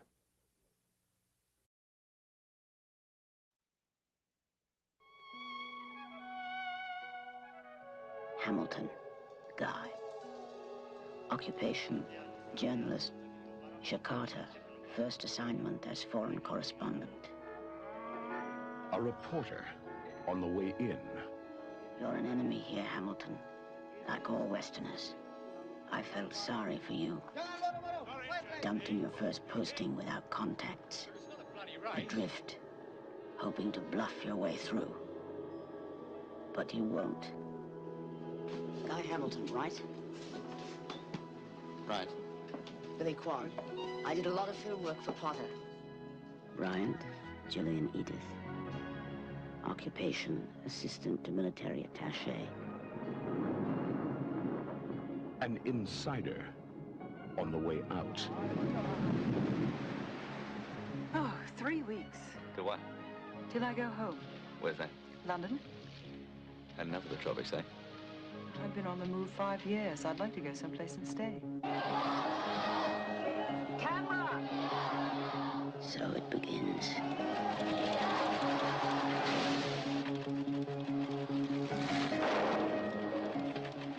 A ship left Shanghai a few days ago with arms for the PKI. Look, I'm not telling you this to give you some fantastic scoop. I just want you to save your life. If you let the story break, everyone will know it came from her. Lee, I can't let a story like that just lie. You have changed. Guy, you can't use this. Then you shouldn't have told me. You are capable of betrayal. You would grow addicted to risk. Why can't you learn to love? I gave you my trust. So did Jill. That's why I gave you those stories you think are so important. I made you see things. I made you feel something about what you write. I created you. What is it? What's going on? Some people have taken over government. Amran! Amran! I don't want to lose you. I'll be on that plane. Identification, Guy Hamilton in Jakarta. Lead in for story. Exclusive interview with the leader of the Indonesian... This is Guy Hamilton in Jakarta for ABS. Metro-Goldwyn-Mayer presents a new film by Peter Weir. Mel Gibson. Sigourney Weaver. The Year of Living Dangerously.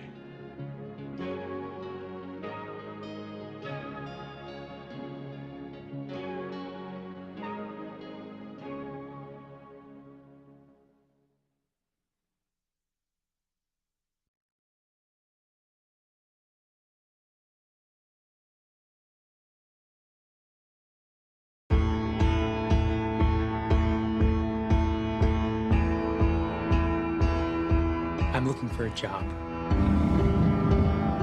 In fact, I've made up my mind to find a career that I can learn and grow into. Who am I? I'm a hard worker. I set high goals, and I've been told that I'm persistent. And I'm thinking, television news might just be something I love, as well as something I happen to be good at. Now, I know that today's work culture no longer caters to the job loyalty that could be promised to earlier generations. What I believe is that good things come to those who work their asses off. And that good people who reached the top of the mountain didn't just fall there.